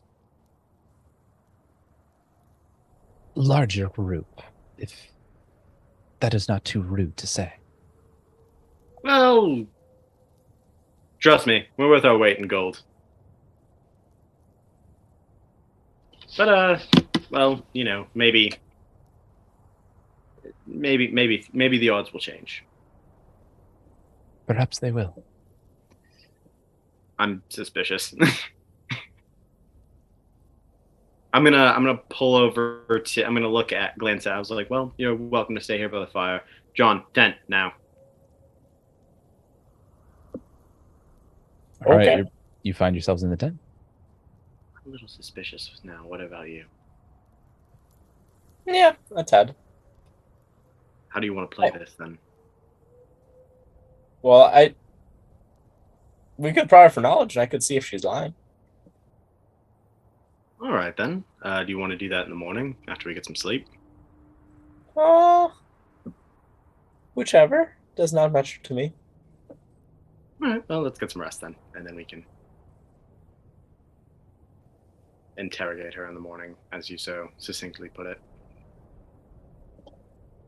That works for me. All right. Should we take watch and so on and so forth, or? You can if you want. I'm gonna get some sleep. Very well. All right. Go ahead and roll a perception for watch.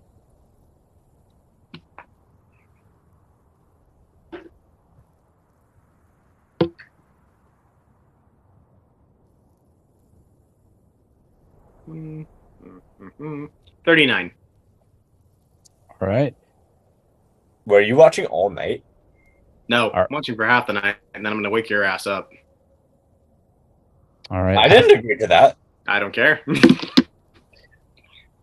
Half the night goes by, and you hear and see nothing but the darkness of the desert and the creaking of the crickets. I'm gonna cast a glance at our visitor real quick before I go back into the tent. She seems to be sound asleep. Okay. I'm going to kick John awake. What? Get up, go take watch. I said you can if you want. I'm getting sleep. Well, I'm not going to get knifed in the dark because you're lazy. Plus, you owe me one. I tell you what, if this person's actually a threat, then she's carrying magic shit. I cast Detect Magic to see if she has magic shit. She has no magic shit. She is not a threat. She can't even carry magic shit. I'm going to sleep. Good night. You still owe me one. Oh, you what? I said I wasn't doing it. I pulled 3 ticks off your testicle.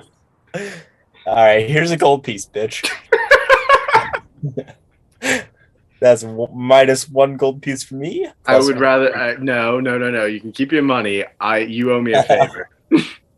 Okay. You owe me a favor. Tristan Sure. will go take off his armor and we'll go to sleep. If it's convenient for me, sure. I owe you a favor. You owe me a favor, motherfucker. I could have left them there and you wouldn't have your favorite toy anymore. That's my 3rd favorite toy. That wasn't even my 1st favorite testicle. Tristan's asleep. All right. The rest of the night washes by, giving way to the morning crest of the sun as it illuminates the plateau. Tristan wakes up, stretches out, and goes, "John, are your bits still there?" Are they? They are. Little red, little sore, but they're there. Yes, they are. Okay, good. Let's get dressed and get ready for the day. All right. Yes. And I think that is where we'll take a quick break and then return to the adventure. I can use some gear. Be right back.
right, and we're back.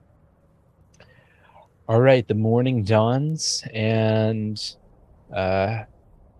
Tartar Quinn is kind of getting breakfast ready. That's And nice. as you rise from slumber and exit your tents. It's good to see that you have awoken. We should eat quickly and be on our way. We have quite a journey ahead of us. Okay, sounds good. And as you have breakfast and kind of saddle your horses, get ready. Come now, I will lead the way. My village is 6 days away. Let us ride. So with all the smoked meat I made last night, what does that do for our rations? So go ahead and add on about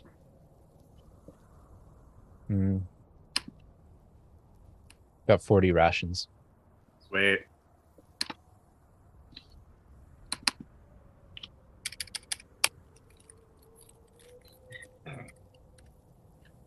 Cool. All right, we're good. All right. So following Tartar Quinn, you head due east. So, should see that. There you go. And after about 2 days, your water reserves begin to run low. Uh-oh. Tata Glenn, where can we find some water? Unfortunately, the Stropful River has dried up, been diverted away from these lands, and we'll have to resort only on what the cacti can provide. Cool, maybe we should start, doing something about that. Follow me. And she leads you to one of the cacti, slicing it with her blade, and hands you a kind of an innard hole section of the cacti that is moist in the center. It is not as refreshing as water skin, but it will sustain us. Right, if I drink this, am I going to start hallucinating? She looks at you inquisitively. It is not that time of year.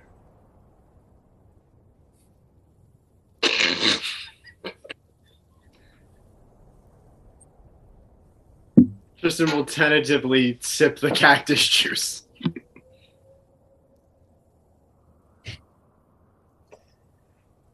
Okay. Yeah, you don't have... It's a bit thirst quenching, but But it's not the quenchiest. It's not the quenchiest, no.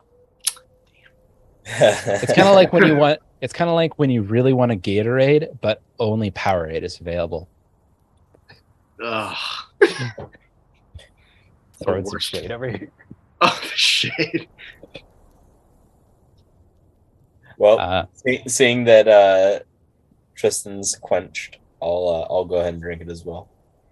Wow, so you were gonna see if I died first before you drank. That's fucking right. You're a dick. You too feel no ill effects.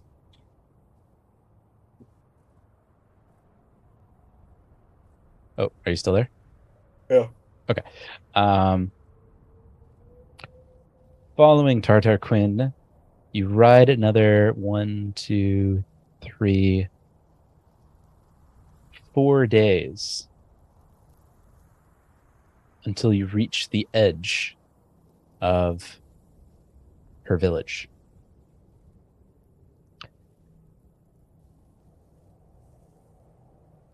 As we enter the village, I'm sure our shaman will wish to speak with you before we continue on. I, Okay.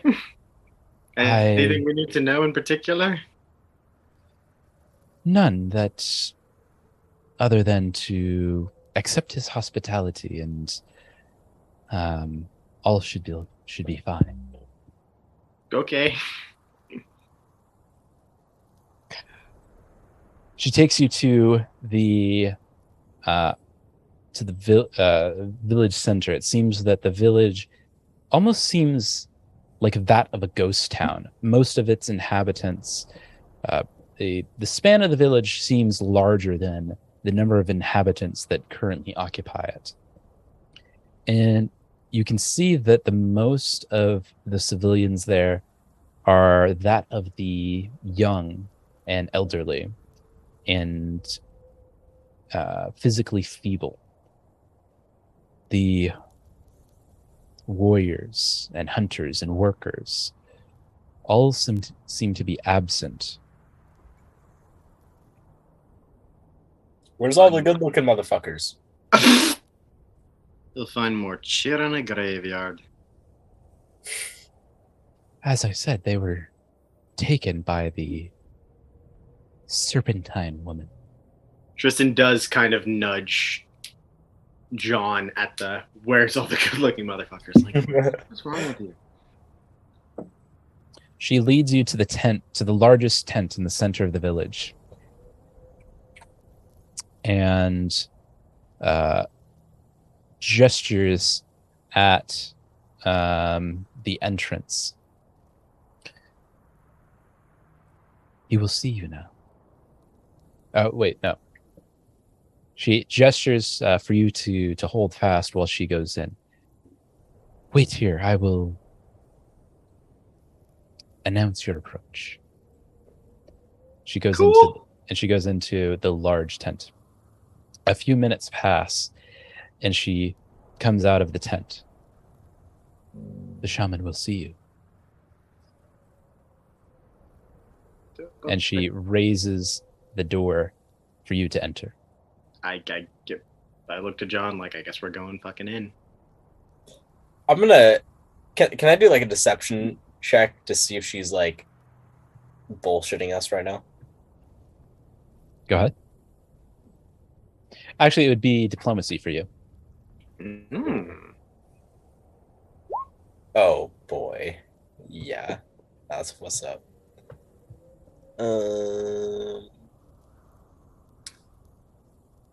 20,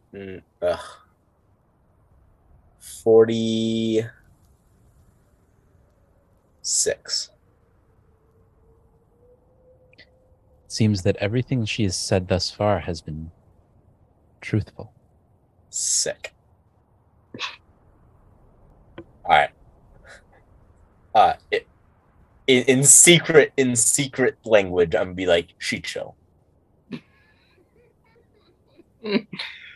Tristan will just not even like acknowledge it, like not so that everybody else isn't, but he's gonna kind of glance at John like, all right, I know, like, I heard you, but I'm trying not to be suspicious, but good looking out. Like Tristan, like, all right, good looking out, dude. All right.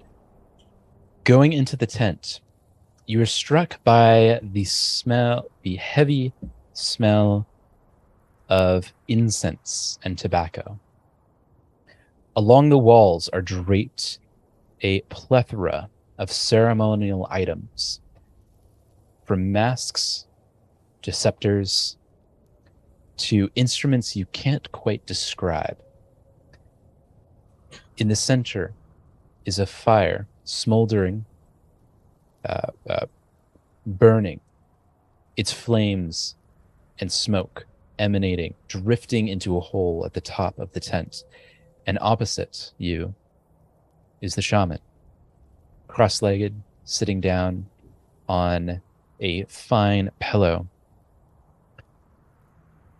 with two pillows set out on the opposite side of the fire. Greetings. All right.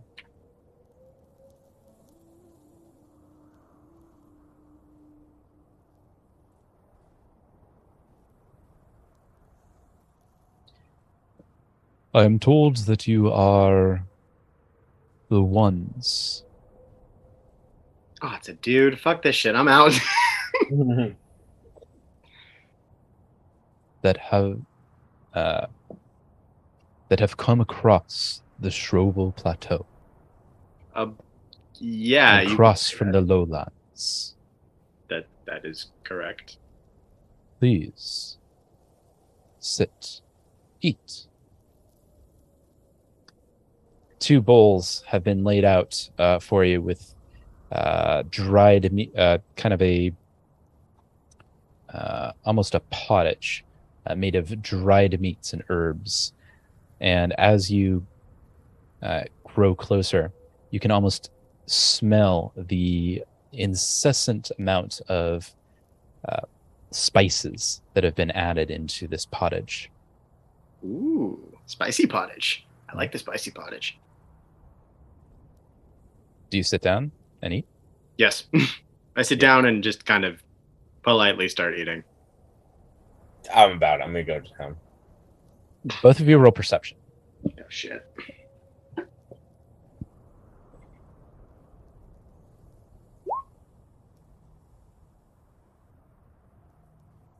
$32.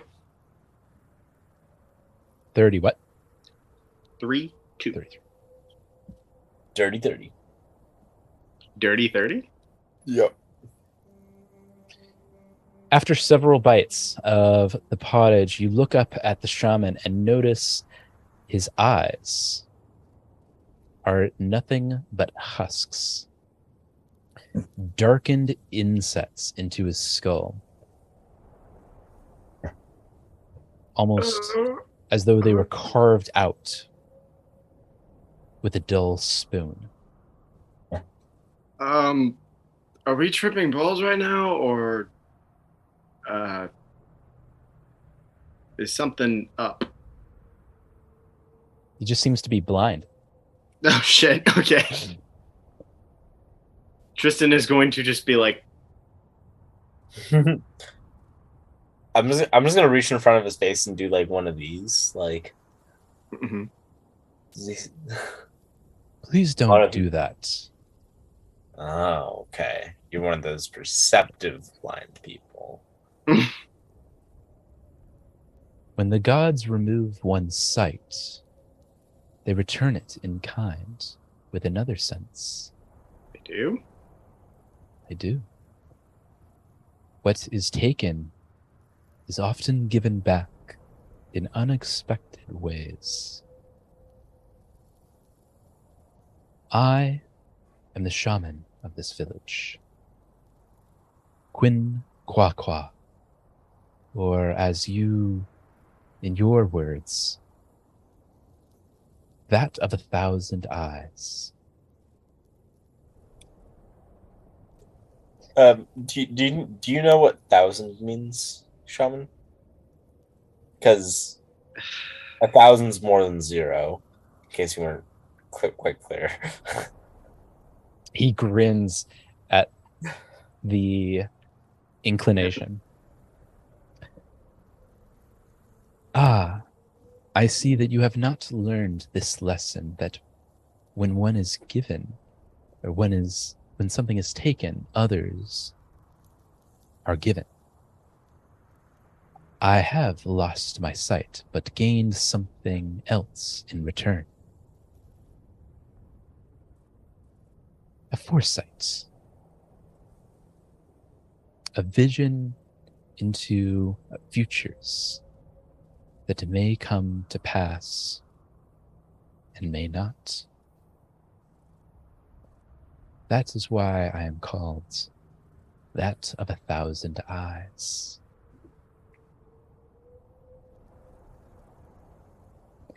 And what do you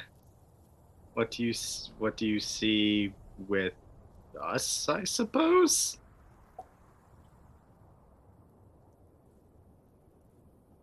The gods are vague at times. But I have had a dream every night since the taking of my clan. Every night it is the same. The golden hawk flies over the clouds, its shadow cast wide across the land. Then 7 hands spring from the cracks of the earth.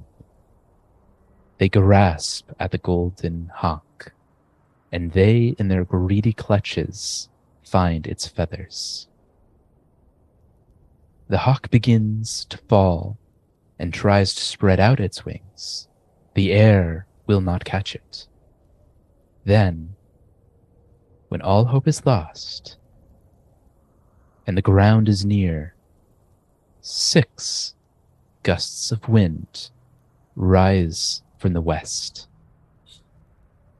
And on this, the hawk flies to the mountain crests, to the far edges of the world. What do you think this means?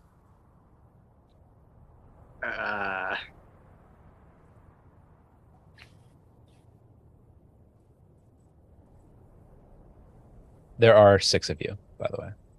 Yeah, we know. Tristan kind of glances around and is like, shit.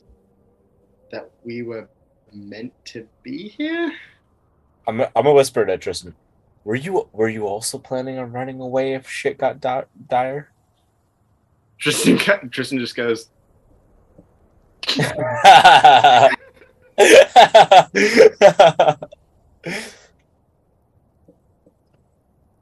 If that is the spirit's plan, then yes, perhaps. Or perhaps not. But what do we have to do with your people? I try to interpret that of my ancestors and of the spirits. Are they helpful in that regard? Sometimes. And sometimes not. They are crafty. Our ancestors wish for us to understand the world in which we live and not rely only on their guidance. But I do believe they, or what is your word for it? Fate has brought us together. I suppose. Or your scout happened to find us. By my guiding hand. And if you are capable of such a task, I would like you to go north and wrestle from the clutches of these 7 hands the golden hawk. Oh, so there's a literal golden hawk. Okay. He kind of looks at you. Well, he doesn't look at you. I certainly hope not. He has an inquisitive look about him. Mm-hmm. Perhaps I am being too obtuse, is your words. Maybe. The hawk is a metaphor sent down by the spirits. You want us to go and liberate your people? He nods. Right. Okay. My facial expression is like I'm wearing a mask, so it's hard to say. But imagine like claymation. My eyes go up, and then kind of to the right, and kind of the back, and then kind of to the and kind of further back, like in a slow motion eye roll. I heard that. Bullshit, you did. All right, this motherfucking shaman's. Dude, he's got lit perception. For a blind guy, he's perceptive as hell. And all the girlies say he's pretty fly for a blind guy. If you can achieve this, blessings be upon you by the spirits. And if you cannot, decimation will be these lands by the demon dug up in the desert. Fuck. Tristan looks at John like, I know, but we have to. You know what? I'm in. This sounds fun. You and your whims, my friend. I'll never understand you, but yeah, I'm in as well.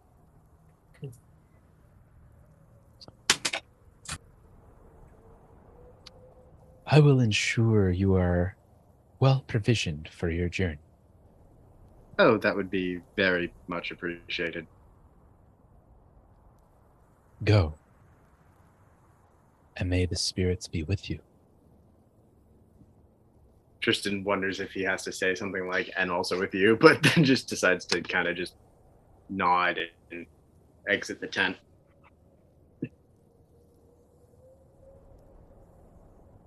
John, do you follow?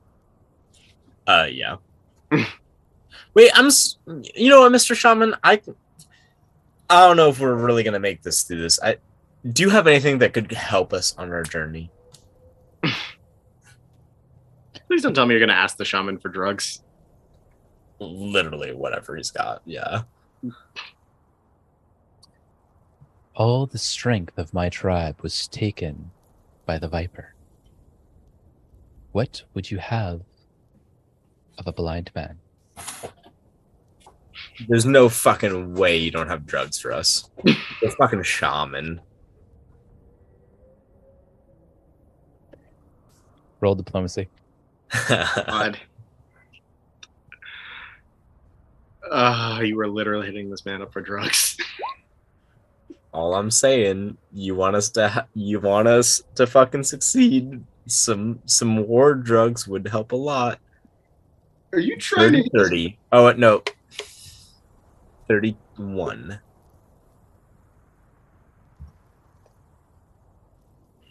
If you believe that it will help, I will give you some of the sweet white flower that grows on the Kodor Mountains. The fuck is that? He reaches behind him into a satchel and pulls out three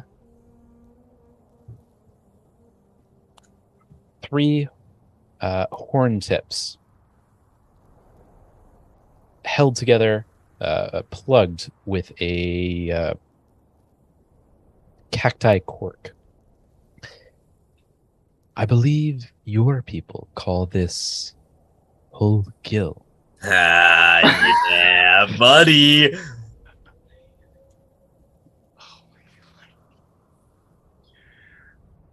And somewhere Raptor is smiling and pissed that he is no longer a part of the Sandpoint 6.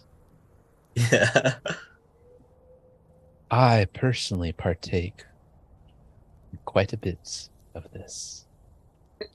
Is he related to Bro?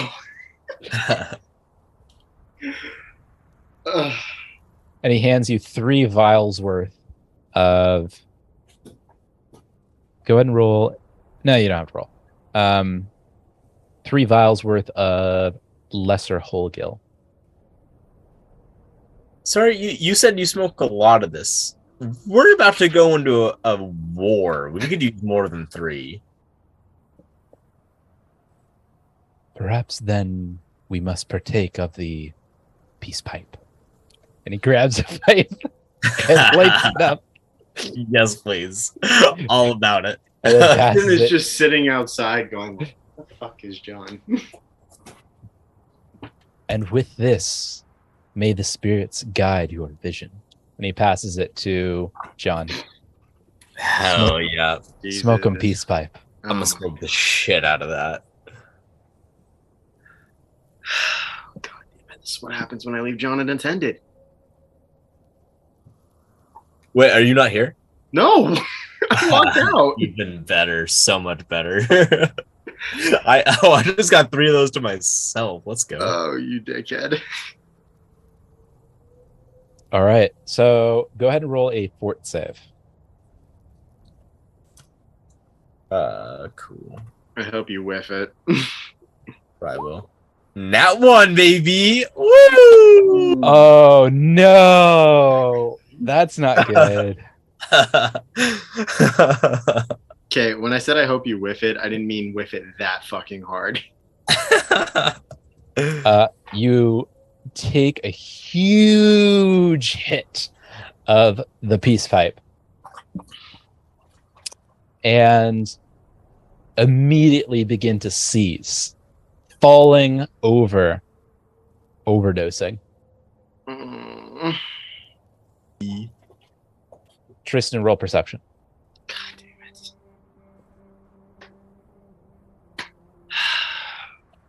Great. I'm gonna pick this up and I'm gonna realize it. I'm gonna have to fucking save you.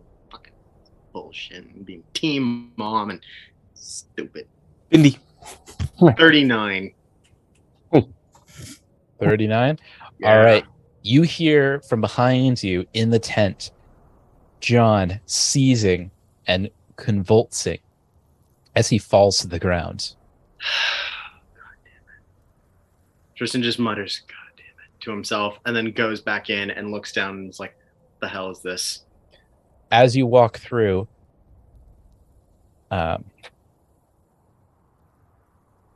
Shaman Quanaquaqua is using his staff. A glow emanates from the eyes of the hawk, lashed onto the end of his staff. Oh. And the ceasing ends. The quivering of John's body ceases, and he returns to consciousness, dazed but alive. John, what did you do while I was gone?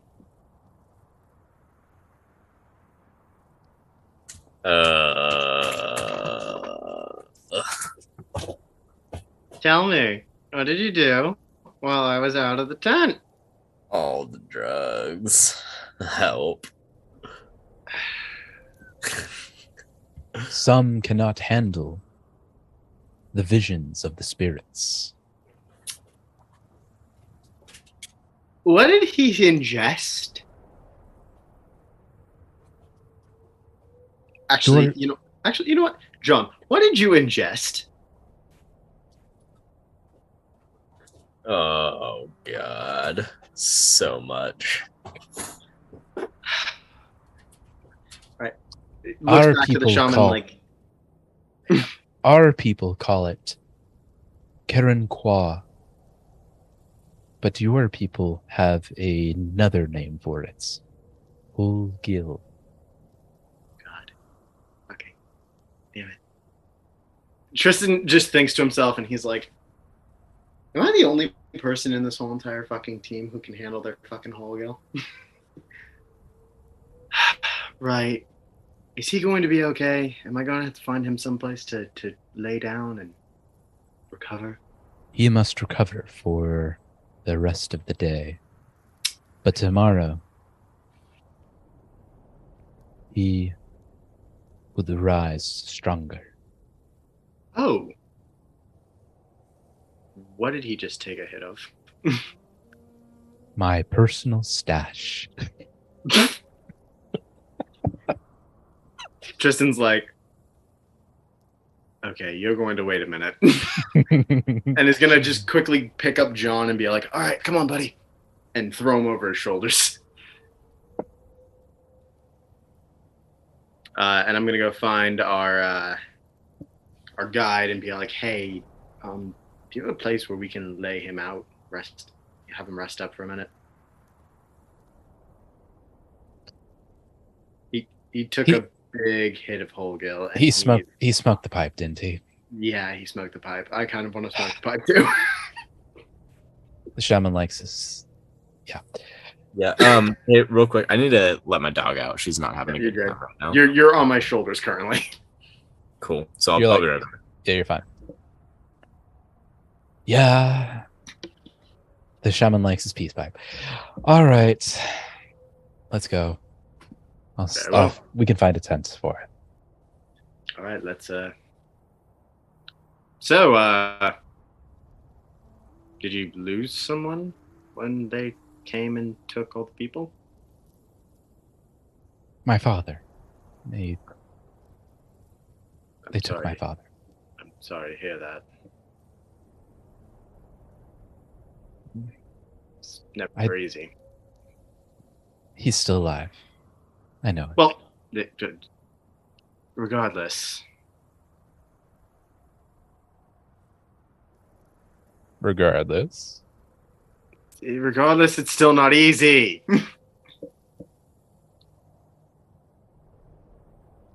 Losing a loved one is never easy. Tristan visually like winces at that. And you? Have you lost someone? Who hasn't?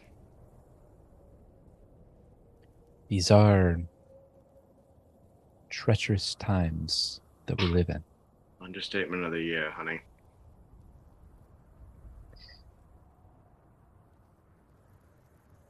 May I ask something? Sure. Although you technically already did. Indeed. You are of the lowlands. Why come to the plateau? Why are you here? I don't mean to be ungrateful for what you do for my tribe, but it's... My job is to put bad men in the dirt. And sometimes that means I have to go a little far for work.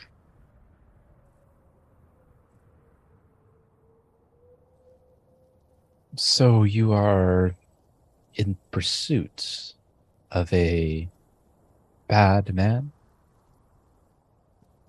We could say that, yeah. Who is this bad man that you seek? A Runelord. I don't know if that's what your people would call it. Rune. The Osgot. You seek the Osgot. Yes? I briefly described the Runelord, if that's what you're talking about. It is. Then, yeah. His followers have been seen here for many, many months now. Well, if my suspicions are correct, and I think they are, I think that your serpent queen is one of them. That was the shaman's thought as well. He described a creature that they seek. A creature? A fiend of days past, buried and forgotten, but to those that remember. One of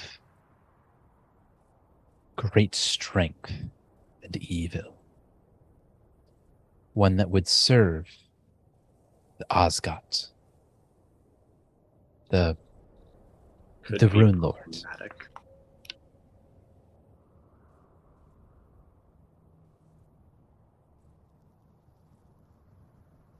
If you are successful in your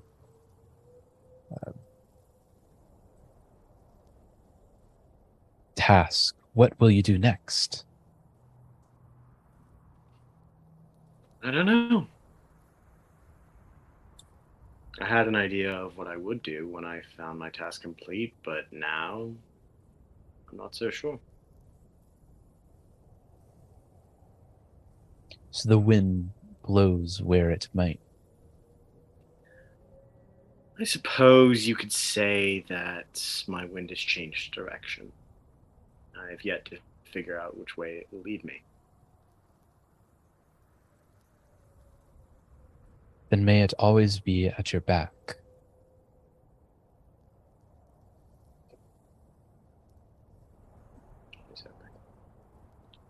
As for your compatriots, I would like to get one of them off of my back very much.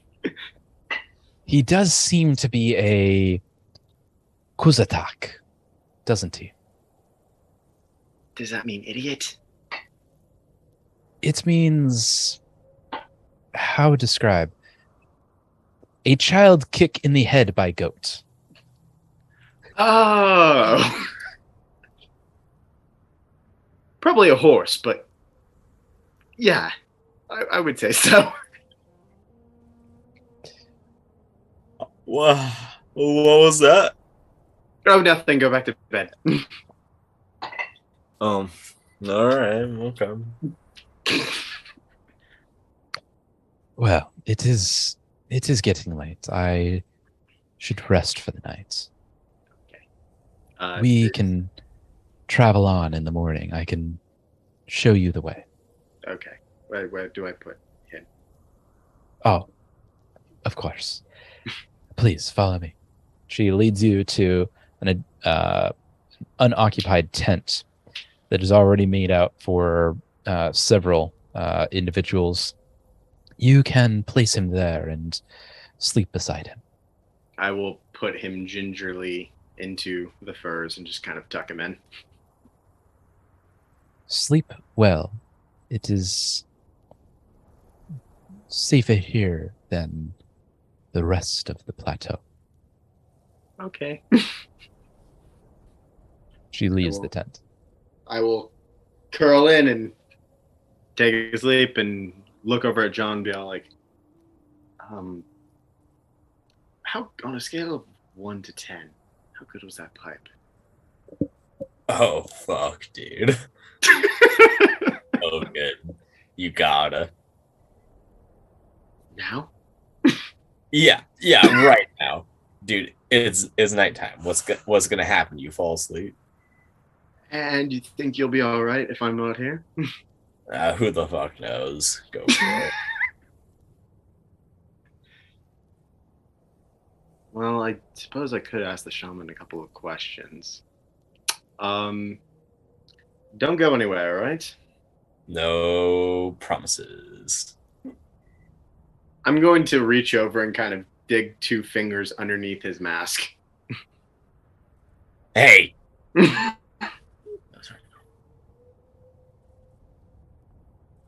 Oh, good. You're alert enough. I'm going to pull them out. I'm gonna release the fucking curse that I was working on. Damn. On edge, this John guy. You know, you've been traveling with us for a while now, John. Is there a reason you wear a mask all the time? There is. Would you like to share it? Not particularly. I mean, I did pull 3 ticks out of your balls, and I did just carry you across the camp yard while you overdosed. So, yeah, dude. Anybody's allowed to see my balls, and anybody's allowed to carry me, so I don't have to walk. So I don't really see the connection there. Well, you can't just be out here for more than just a story and to bed everything that moves. And I'm not even sure you're here to bed everything that moves because, well, Tristan kind of just gestures over his shoulder like something that moves just walked out of the tent. Yeah, what can I say? I'm I'm a man of privacy. I like my stories. Is that not enough? It won't be enough in the long run. But for now, while you're in the aftershocks of Whole Guild and doing whatever you're doing, I guess it'll do just fine. Just don't end up like Muck Duck. Who the fuck is Muck Duck? Tristan pulls a bag off the horse and throws it in front of him. That's What? Muck Duck. Did you just toss a Muck Duck in front of me? I tossed a bag of Muck Duck right in front of John. You've been carrying around a bag of It's still in the inventory. Oh my god. That's Muck Duck. Say hi. Fuck is this thing? I don't know, Marshall. What is in the bag of Muck Duck? At this point, a gelatinous slime. Putrid in its smell that almost assaults the senses.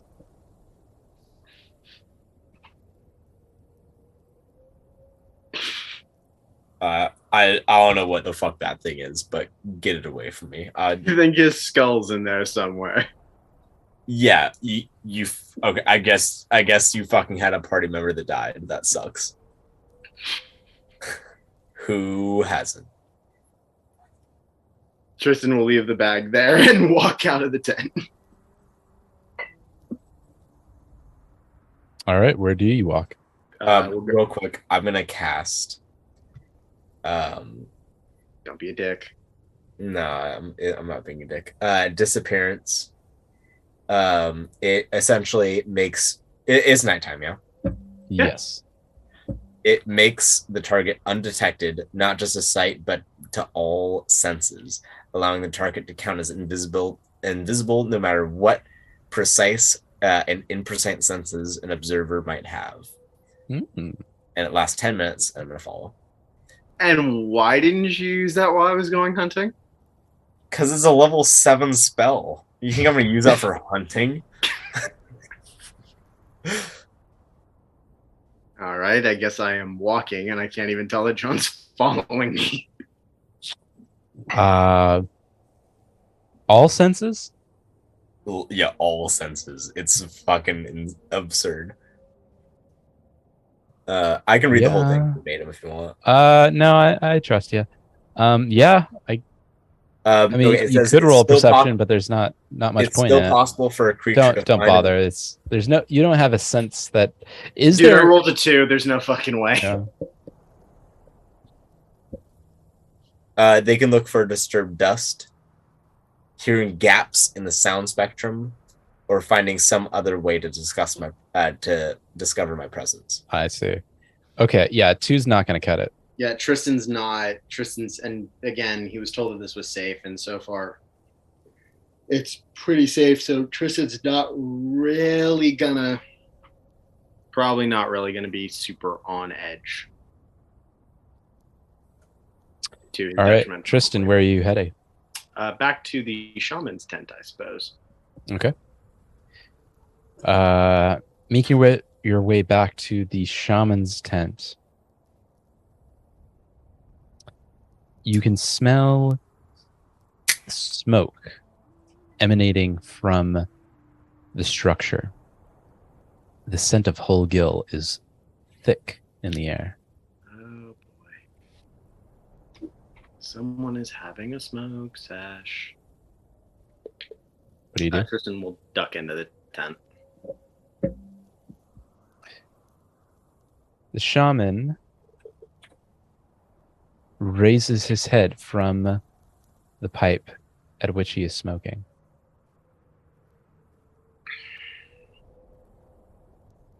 I had a feeling you would return. Did you now? What made you think that?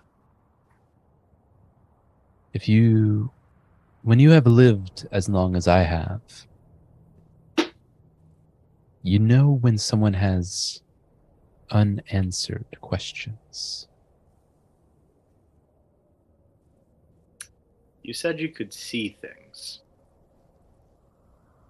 I see what the spirits allow me to see. And can you point that in any direction? Could you see the threads of someone's fate?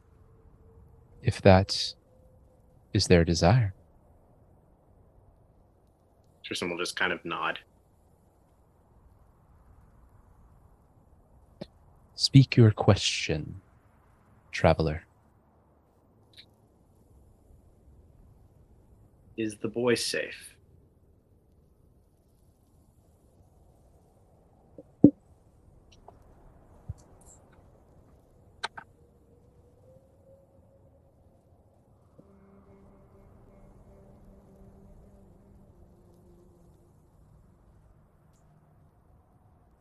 The boy is free from harm for the time being.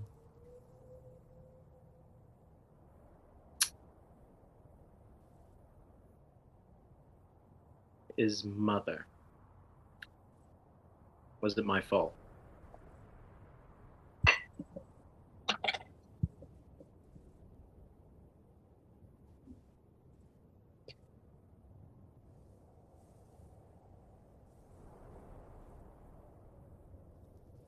Blame is something easily thrown, but difficult to grasp in one's hand. Fault is like a snake. It coils around you and pierces you with its venom.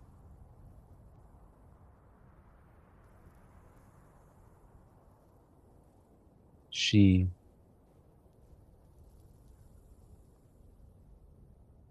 knew your purpose. But those around her had an evil eye.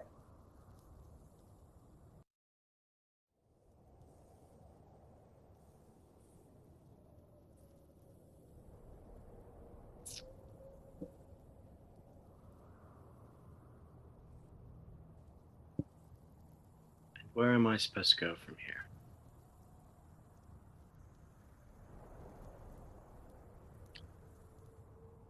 Give me your hands.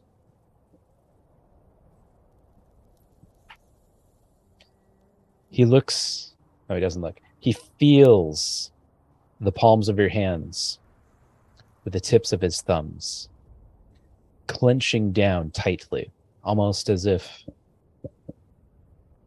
you were pinching like that of a scarab beetle.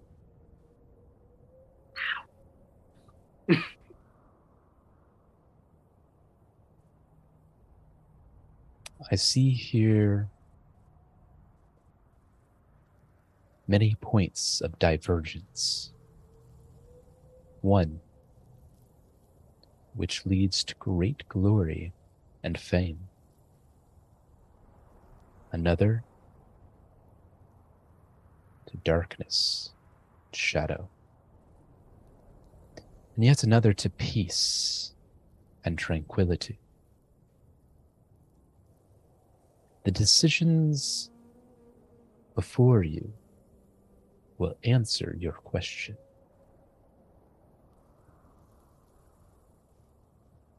We choose our own fates.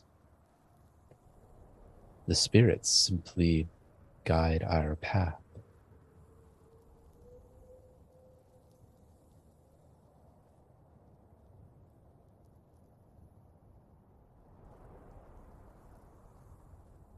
He releases your hands. I guess there's not much else to be said there, is there? She doesn't blame you. What? For what you did.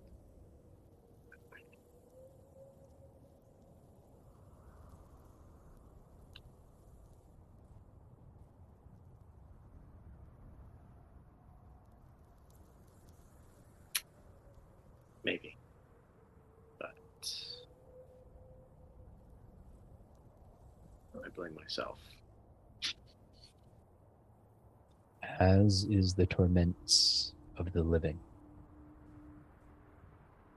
To wish that we had done differently, to take a different path.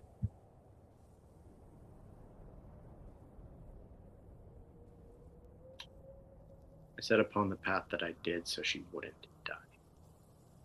It would happen to me. And many things happen beyond our grasp.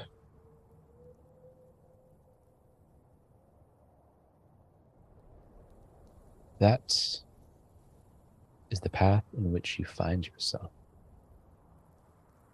made whole by the choices behind you. Tristan's gonna turn around as if there's something actually behind him.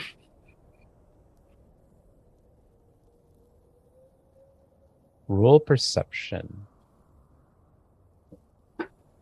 And John, roll stealth. Yeah. And I am taking into account your spell.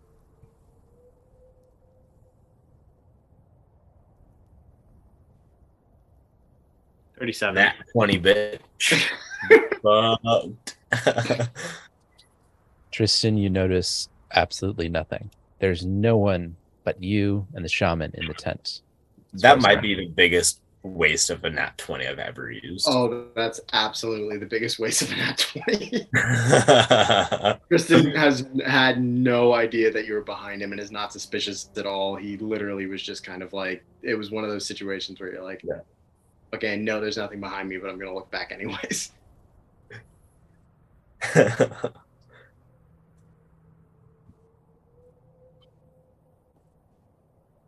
What else weighs on your minds?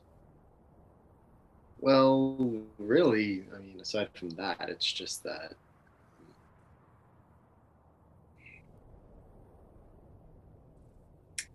my friends. I'm doing all I can to keep them safe, but they keep dying, disappearing. Kaj, Ultraman, Raptor.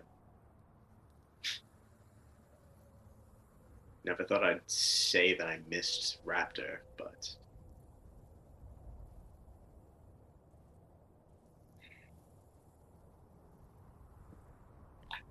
every action I seem to be taking only seems to lead in more death. Now, before it's just Kaj was an adventurer. Wrong place, wrong time. We did what we could to save him. Ultraman died fighting for what he believed in. Raptor, I don't think Raptor would have preferred to go any other way aside from defiance on his lips, but Liliana had nothing to do with any of that. And that was their choice, to seek a life in the face of danger, not knowing what tomorrow may bring. That is the life that you have chosen. I'm particularly hard to kill. Sorry? I'm particularly hard to kill. I think it's a little different. The blood of the eternal flows in your veins. That has some bearing on your path. And while your compatriots, their trail is done in their life, but continues here. And he points at your kind of square at your brow, and here, and then points at your heart. They haven't left you. I can think of a couple who would probably be glad to leave me. I didn't quite treat Shalelu the way I should have. These are the regrets of the past. A trail not trodden is the one that is most easily remembered.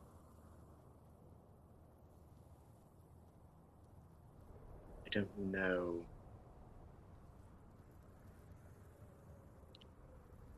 I can carry on in the face of odds. I can handle loss. I've been dealing with it since I was a child.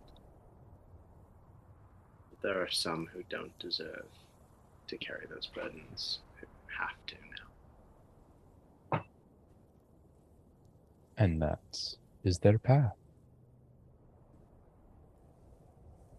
That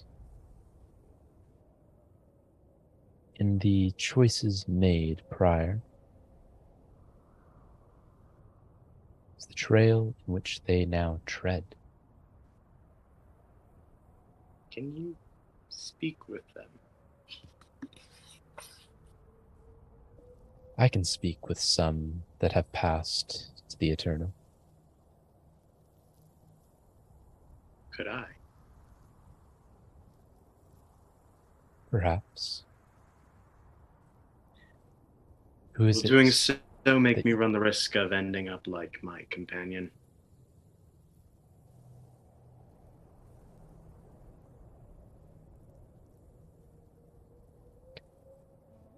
Speak what you would speak to those you have now left behind.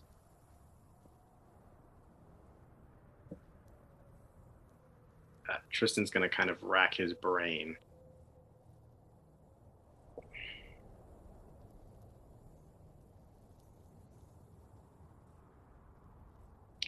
Shalelu. I'm not ready to face my demons yet, but I can tell that Anthar has his own. If there's a way to speak to her, I would have it.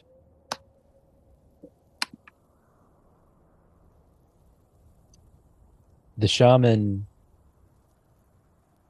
freezes as though in a deep state of meditation,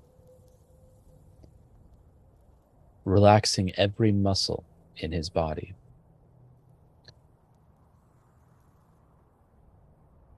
What feels as though an eternity elapses as you wait response.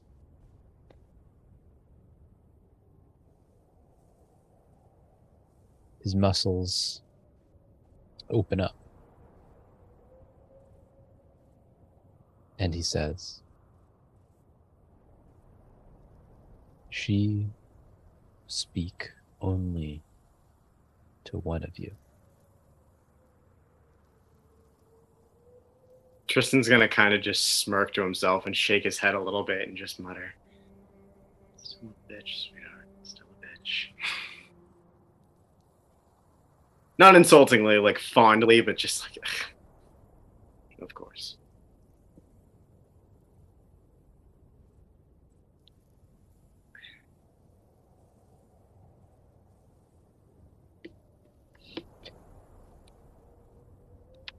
Is there anything else, traveler? I think I've disturbed you for enough, haven't I? Side note, my 10-minute duration on this spell is about to end. So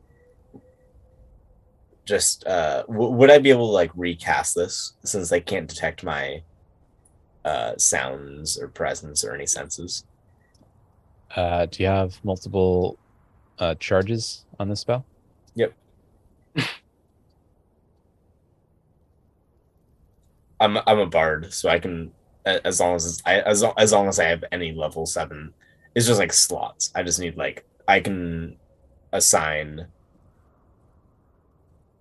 I have like 3 charges on my level 7, or I guess 2. Because I'm on level 13, but I have 2.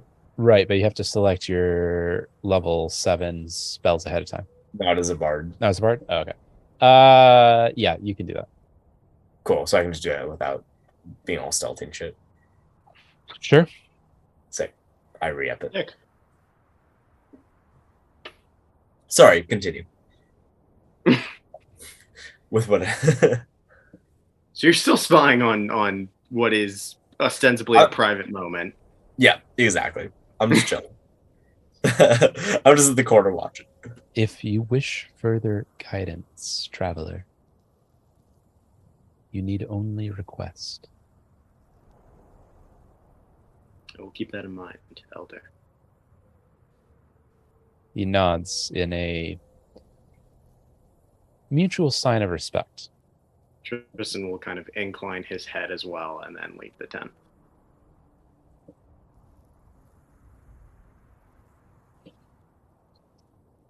And is visibly shaken and paler as he leaves. You're greeted with the chill air of the desert highlands and feel a shiver that runs down your spine, though you do not know if that is from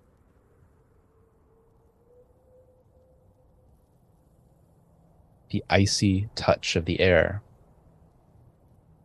or from the words that you have just heard.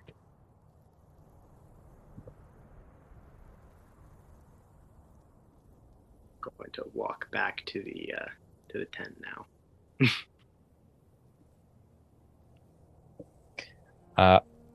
John, what are you doing meanwhile? Tristan's gone back to the tent. Yeah, and I'm expecting to see you there. Keep that in mind. That's fine.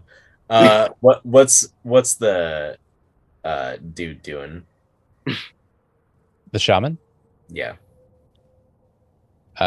You're still inside the shaman's tent right now? Yeah. I'm still in the tent. He continues to smoke his pipe. Cool. I'm gonna go ahead and where did he take out the shit that he gave me? Where did he get that from? There's a satchel on his back right hip. Fuck.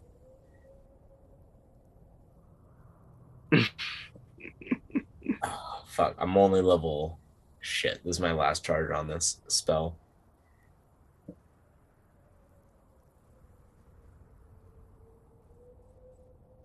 I'm gonna go ahead and can I do a recall knowledge on this dude? Would recall knowledge be beneficial to tell what kind of stats he's got and like what level he is, like if I could take him? You can go ahead and roll recall knowledge, sure. All right, I'm gonna go ahead and do recall knowledge, but I have a special ability as soon as I figure out where my cursor is. There it is. True hypercognition. Your mind acts at an incredible pace. You instantly use up to 5 recall knowledge actions.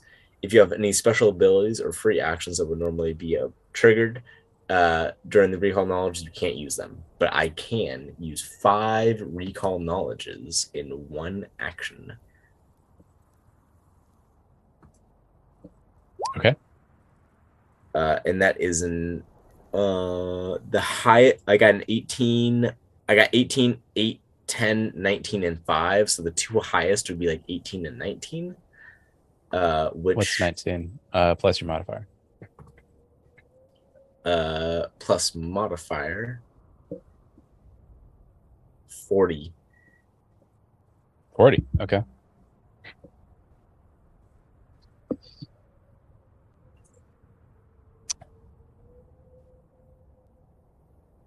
You know that a shaman of the Shuanti culture is an elder of the highest regard.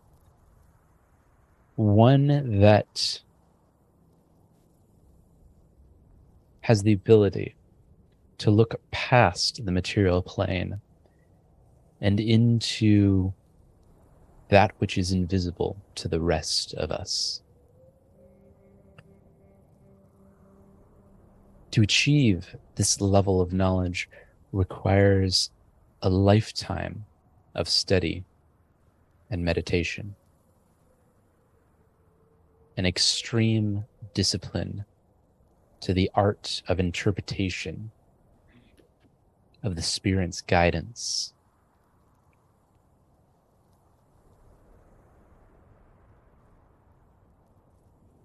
And that of the material plane.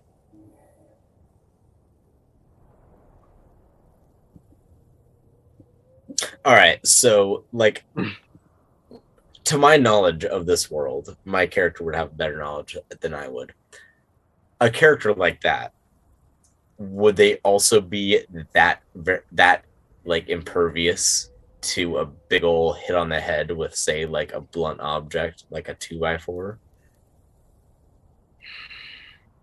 Or like or a sleep spell? I don't know. They're like that would be against like probably their will save. Why are you trying to rob the nice shaman?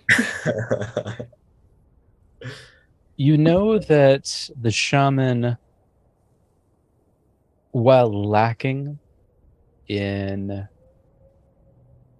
physical capability, more than makes up for it in his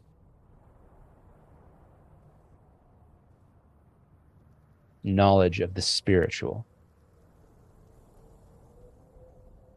Okay. Bro, he was able to tell that you were waving a hand in front of his face, and he has no eyes. Don't be suspicious. Don't be suspicious.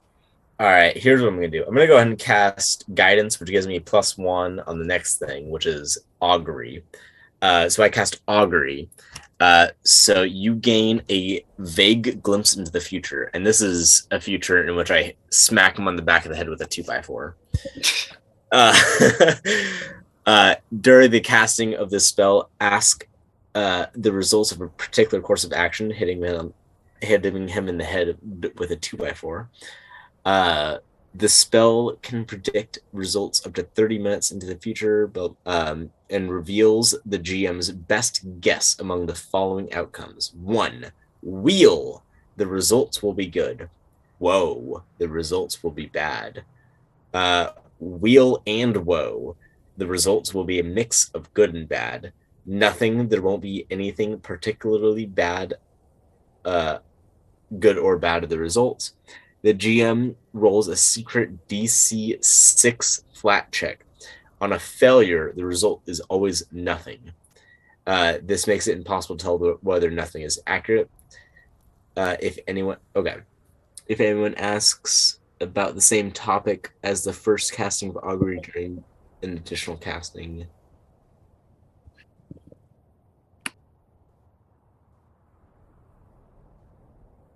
Okay. So yeah, so I'm rolling that. So you do a secret DC 6 flat check, and you have to tell me, based on your best judgment, wheel, woe, or wheel and woe. Wheel, woe, or wheel and woe? Wheel, Yeah. woe? Wheel, the results are good. Woe, the results will be bad. Wheel and woe, the results will be a mix of good and bad. Flat DC 6, you said? Yeah. Okay. Oh, and then, or your other option is nothing. There will be nothing particularly good or bad, and you also say nothing if you fail that DC 6.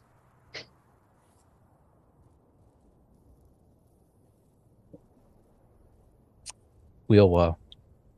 Fuck. All right, that's good enough for me, dude. All right. Fuck me.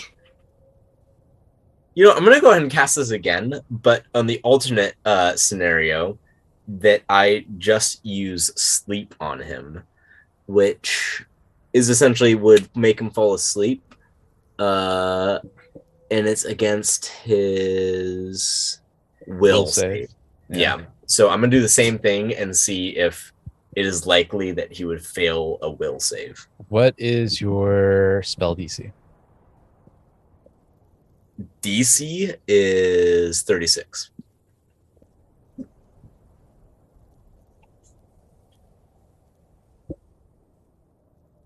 Wheel well. Ah, the worst.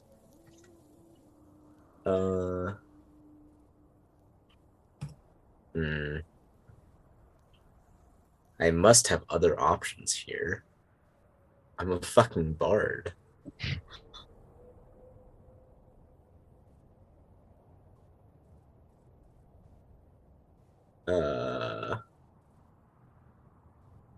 Oh, here we go. No, shit, I've used up. No, that's level 8. Fuck yeah. All right. I cast Time Beacon. You create. Okay, so I'm gonna go right behind. I'm gonna go up right behind him where his stash is, and I cast Time Beacon. So basically, I create a beacon in time. And if shit doesn't go my way by the end of this round, so like I don't know, like 10 seconds or whatever the fuck, I can just go back to it to this point in time. So I cast Time Beacon, which is a single action. So I have 2 more actions before this ends. So I cast Time Beacon, and then I'm gonna go ahead and I'm gonna whack him in the head with a 2x4. No, I cast Time Beacon and then I cast Sleep. Okay, hold on.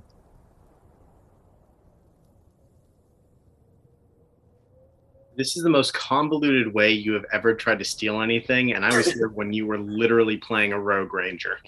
I'm just saying. I want his drugs. Like, so listen, bad. I get it. My character doesn't even care that much about drugs. I just want these fucking drugs, dude. Like, I'm saying this in terms of like, I get the stakes are higher, but holy shit, is this play going? I love late night bard plays because at the end of the day, like I can just use all of my spells. It doesn't. We're legitimately time traveling right now. I know. Oh my god. Okay. I want to see how this goes. Okay, so what are you trying to do? You're casting Time Beacon. I cast Time Beacon, and then I cast Sleep on him against his will save. How many? Sleep is 1 action. Sleep is 2 actions, so it's like at the. I can read it again, but it should be at the end. So what I'm getting at is you have 1 action to use after Time Beacon. So I'm trying to figure out what you're doing post Time Beacon casting. So it's 1 action to cast a Time Beacon, and then the following 2 actions are to cast Sleep, and then the duration of the Time Beacon is until the end of my turn. So at the end of my turn, the way I read that is at the end of my turn, I can either go back or be like, okay, that was okay. Yeah. Cool. So yeah, Time Beacon, and then the next 2 actions are cast Sleep. Got it. Okay. So then at the end of casting Sleep, I'll either choose to like be like, okay, that worked, or go back to the Time Beacon. Gotcha. Okay.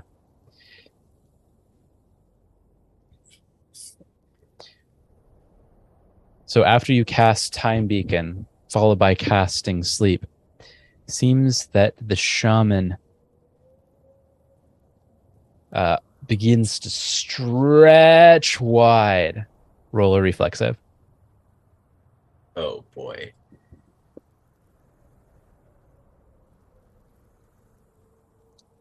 As he yawns widely.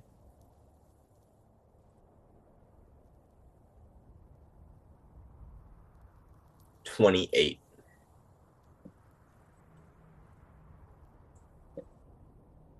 His fingers narrowly pass by your travel cloak as he lays down hit on his bedspread and lets the night take him. Let's go. All right, I'm gonna take all the Holgil he has. Roll a perception check to find it.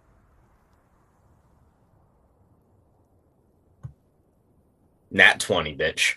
Wow. Okay. Let's go. Yeah. So we got.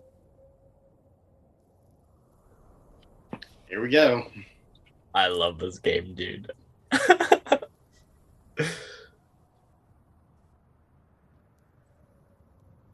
Yeah, I can confirm stealing shit is not a Kosh thing. It's just a me thing. Okay. You find 3 doses of Holgil Minor. 1 dose.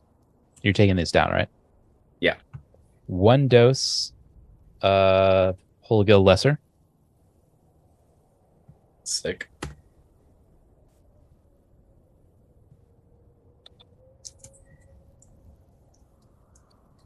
One dose of Holgil Moderate.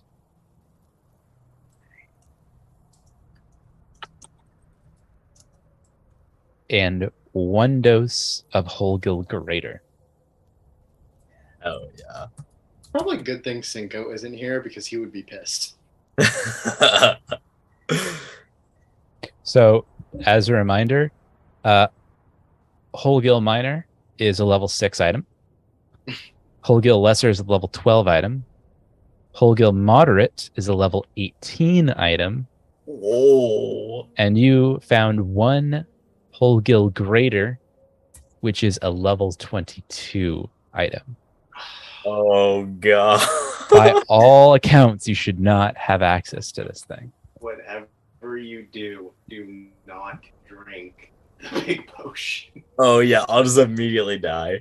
You will transcend and meet whatever god your character worships. The first 2, what were the levels you said? Minor and lesser? Minor is a Six and- level 6. And then 12, right? Lesser is 12, yeah. Yo. And as a reminder, the strongest one that you guys have had thus far Is lesser. is the lesser. So you guys have not tried the moderate or the greater yet. And I have 4 lessers. No, dude, we did try that. One of us did try the moderate. someone did. It killed him. Oh, that's right. That killed Yeah. Raptor. Raptor had the moderate and he OD'd. Yeah. And that was only a couple levels ago. Mm-hmm. That's incredible. So just, I mean, do what you want, but just fair warning. If you OD, it's not my fault. That's incredible. Did you have a level 22 item? You do realize how much of like a last ditch, like a Holy Mary, you just footballing that into the big bad evil guy's mouth can be? Oh, yeah. How much is that level 22 one worth, money-wise? Oh no, you're not bringing back the drug empire. The greater is worth about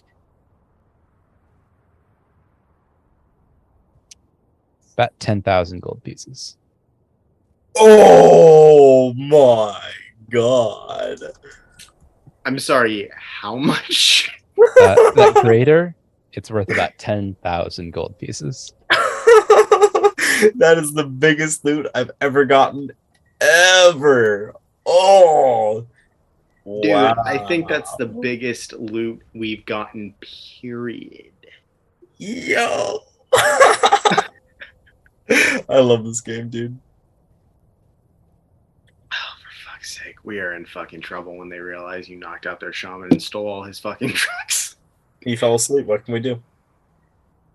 Not rob him? I mean, what can you do? Good point. What can I do? I'm removed from this situation. It's not my fucking problem. Anyway, are you going back to the tent? Have I realized that John's not in the tent now? Oh yeah, Yeah. I'm gonna go back. Yeah. Oh shit.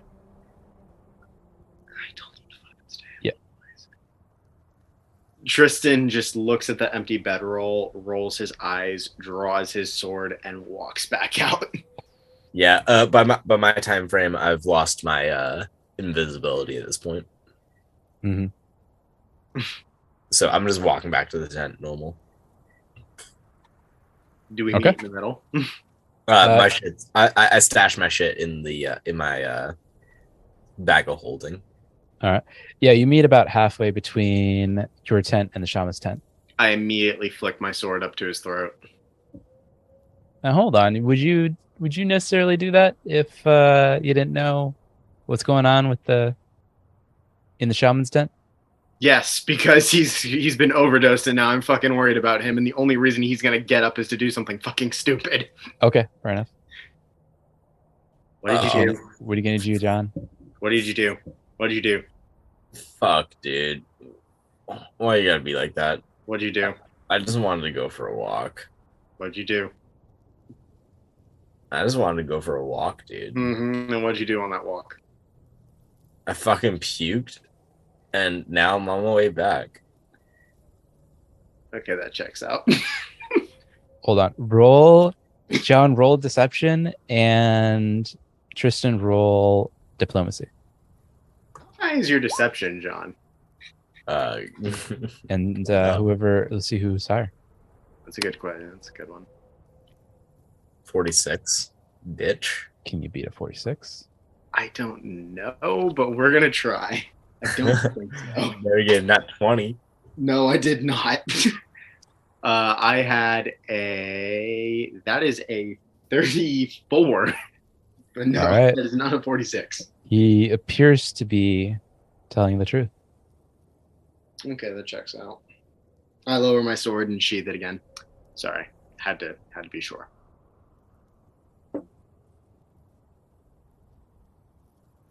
Bitch. Ass. Fair. You got me. Yep, I'm an ass. Yeah. Tristan will just kind of put her arm around John, be like, "Come on, let's go to bed." You got any more Hogil? Jones and dude.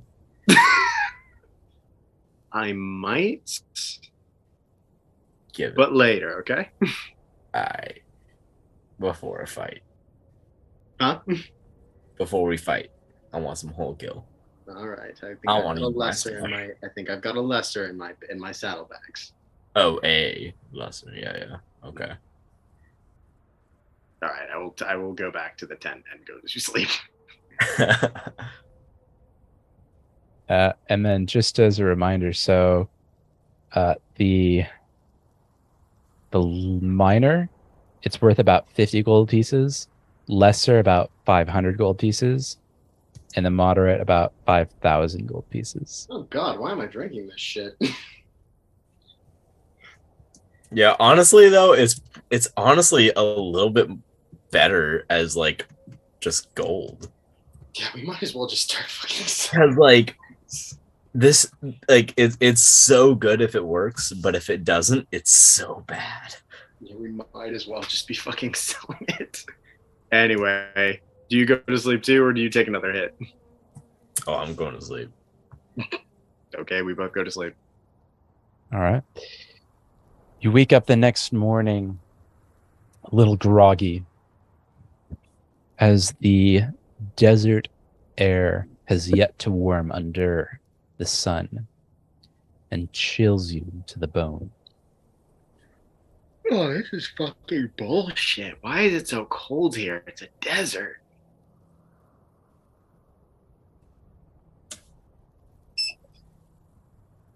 All right. What do you do once you're up? I put on my armor, I put on my sword, and I go find our guide. All right. It seems that Tartarquin has already is currently saddling the horses, getting them ready for the journey ahead. I go up to Longshanks and I give him the brushes.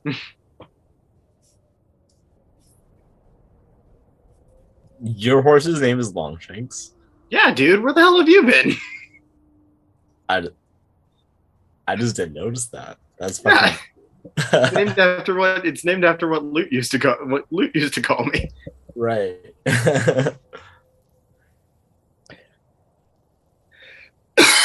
Well, Are you ready for the journey ahead?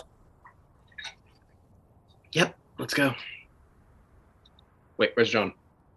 Where is John? Oh, I'm he's right fucking solving my shit up. I'll catch up. John, your eyes are quite red. Are you feeling all right? That peace pipe was no peace pipe. You felt peaceful afterward, didn't you? Your fucking face felt peaceful afterwards. Interaction. Ooh, zing. How tall is, what size is John? I don't think know. How I'm- tall is John? I'm pretty sure I'm just like 5. I'm normal height, yeah. Tristan's gonna come around John and just kind of pick him up by his arms and just kind of lift him a couple of inches off the ground. Bitch, you want to feel the rest of the effects of whole guild. You best Come keep on. picking me up. Come on, let's go to the horse. I'm gonna kind of walk him to the horse. All right, put me on the horse. All right, that works. Tristan helps him get into the horse. And then, for good measure, takes some of his hempen rope and lashes it around him so he stays in the saddle.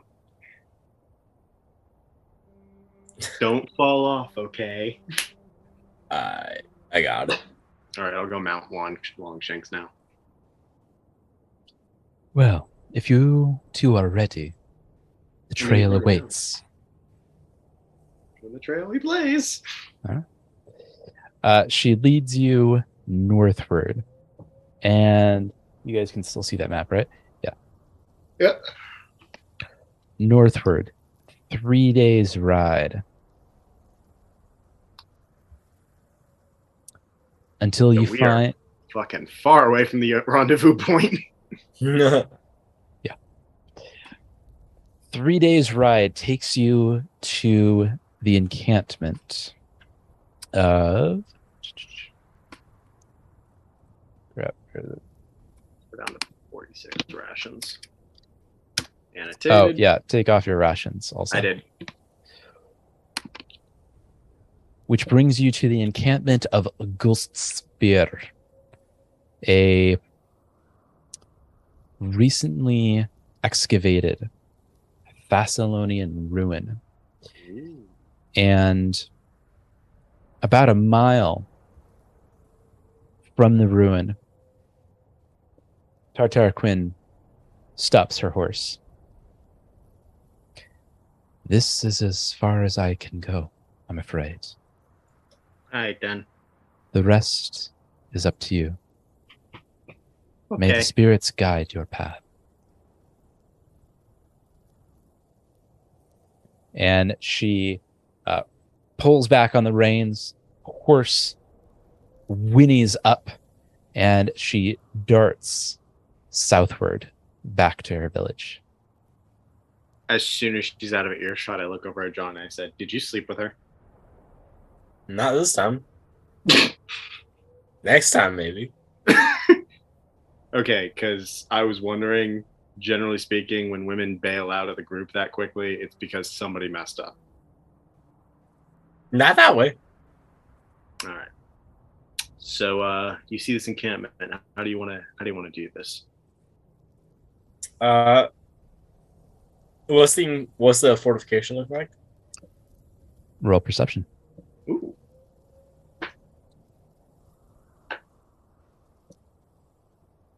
Don't be suspicious. Don't be suspicious. 36. Same. Nice.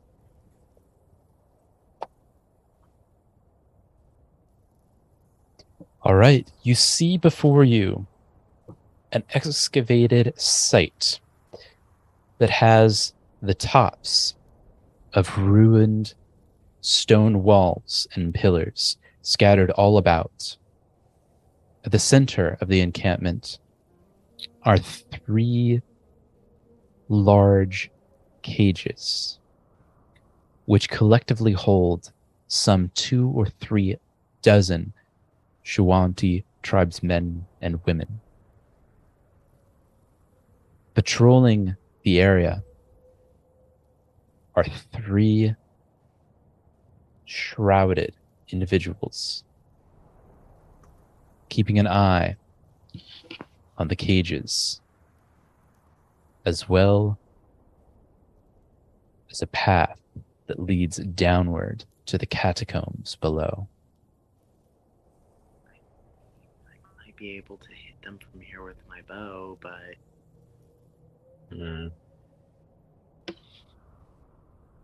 I have no guarantee that it'll do. Well, I would like to be able to just free the prisoners and let them fight. You know, that could, you know what, that could actually work. I'm trying to think of a good way to do that. What time of the day is it today? Or what time is it? It's about midday. It's about midday. Do you want to wait for cover of darkness? Oh, I like that plan. Let's do that. Yeah. You want to wait for cover of darkness? Because I know. Ooh, I forgot. My bow does sonic damage. So if I make a big ass noise, I also have a cantrip that can just create the sound of a bunch of people shouting. okay, sure. But I like the cover of darkness. The closer we get to the end of the day, the more aggressive I can be. Okay. Huh? Don't my spells. They refresh at the beginning of each day. Okay. Dude, we've been traveling for 3 days. Your spells are probably refreshed. My spells are fresh now. But if we end up going down into this cavern, and I've already used a bunch on this opening fight. Oh, you're thinking long term. Okay. Yes. Okay. All right. Well, let's wait until cover of darkness, and yeah. Let's wait till the cover of darkness. Okay, we're gonna wait till the cover of darkness, and then strike in the shadows. All right.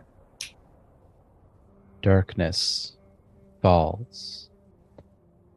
The sun finishes its turn across the sky and hides itself on the horizon. Okay. So the chill. Sorry. No. Go for it. The chill of the air begins to surround you as you can hear on the distance the sound of the desert crickets crying their song. And that's where we're going to end tonight. Fuck. Quick question for next time. Is this where the river is blocked off or no?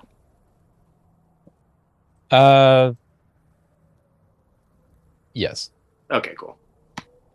That's just for later information. Right on. All right. Well, I think that's where we're going to end tonight. Thank you so much to those watching now and to those watching later. Till next time. See you later, guys.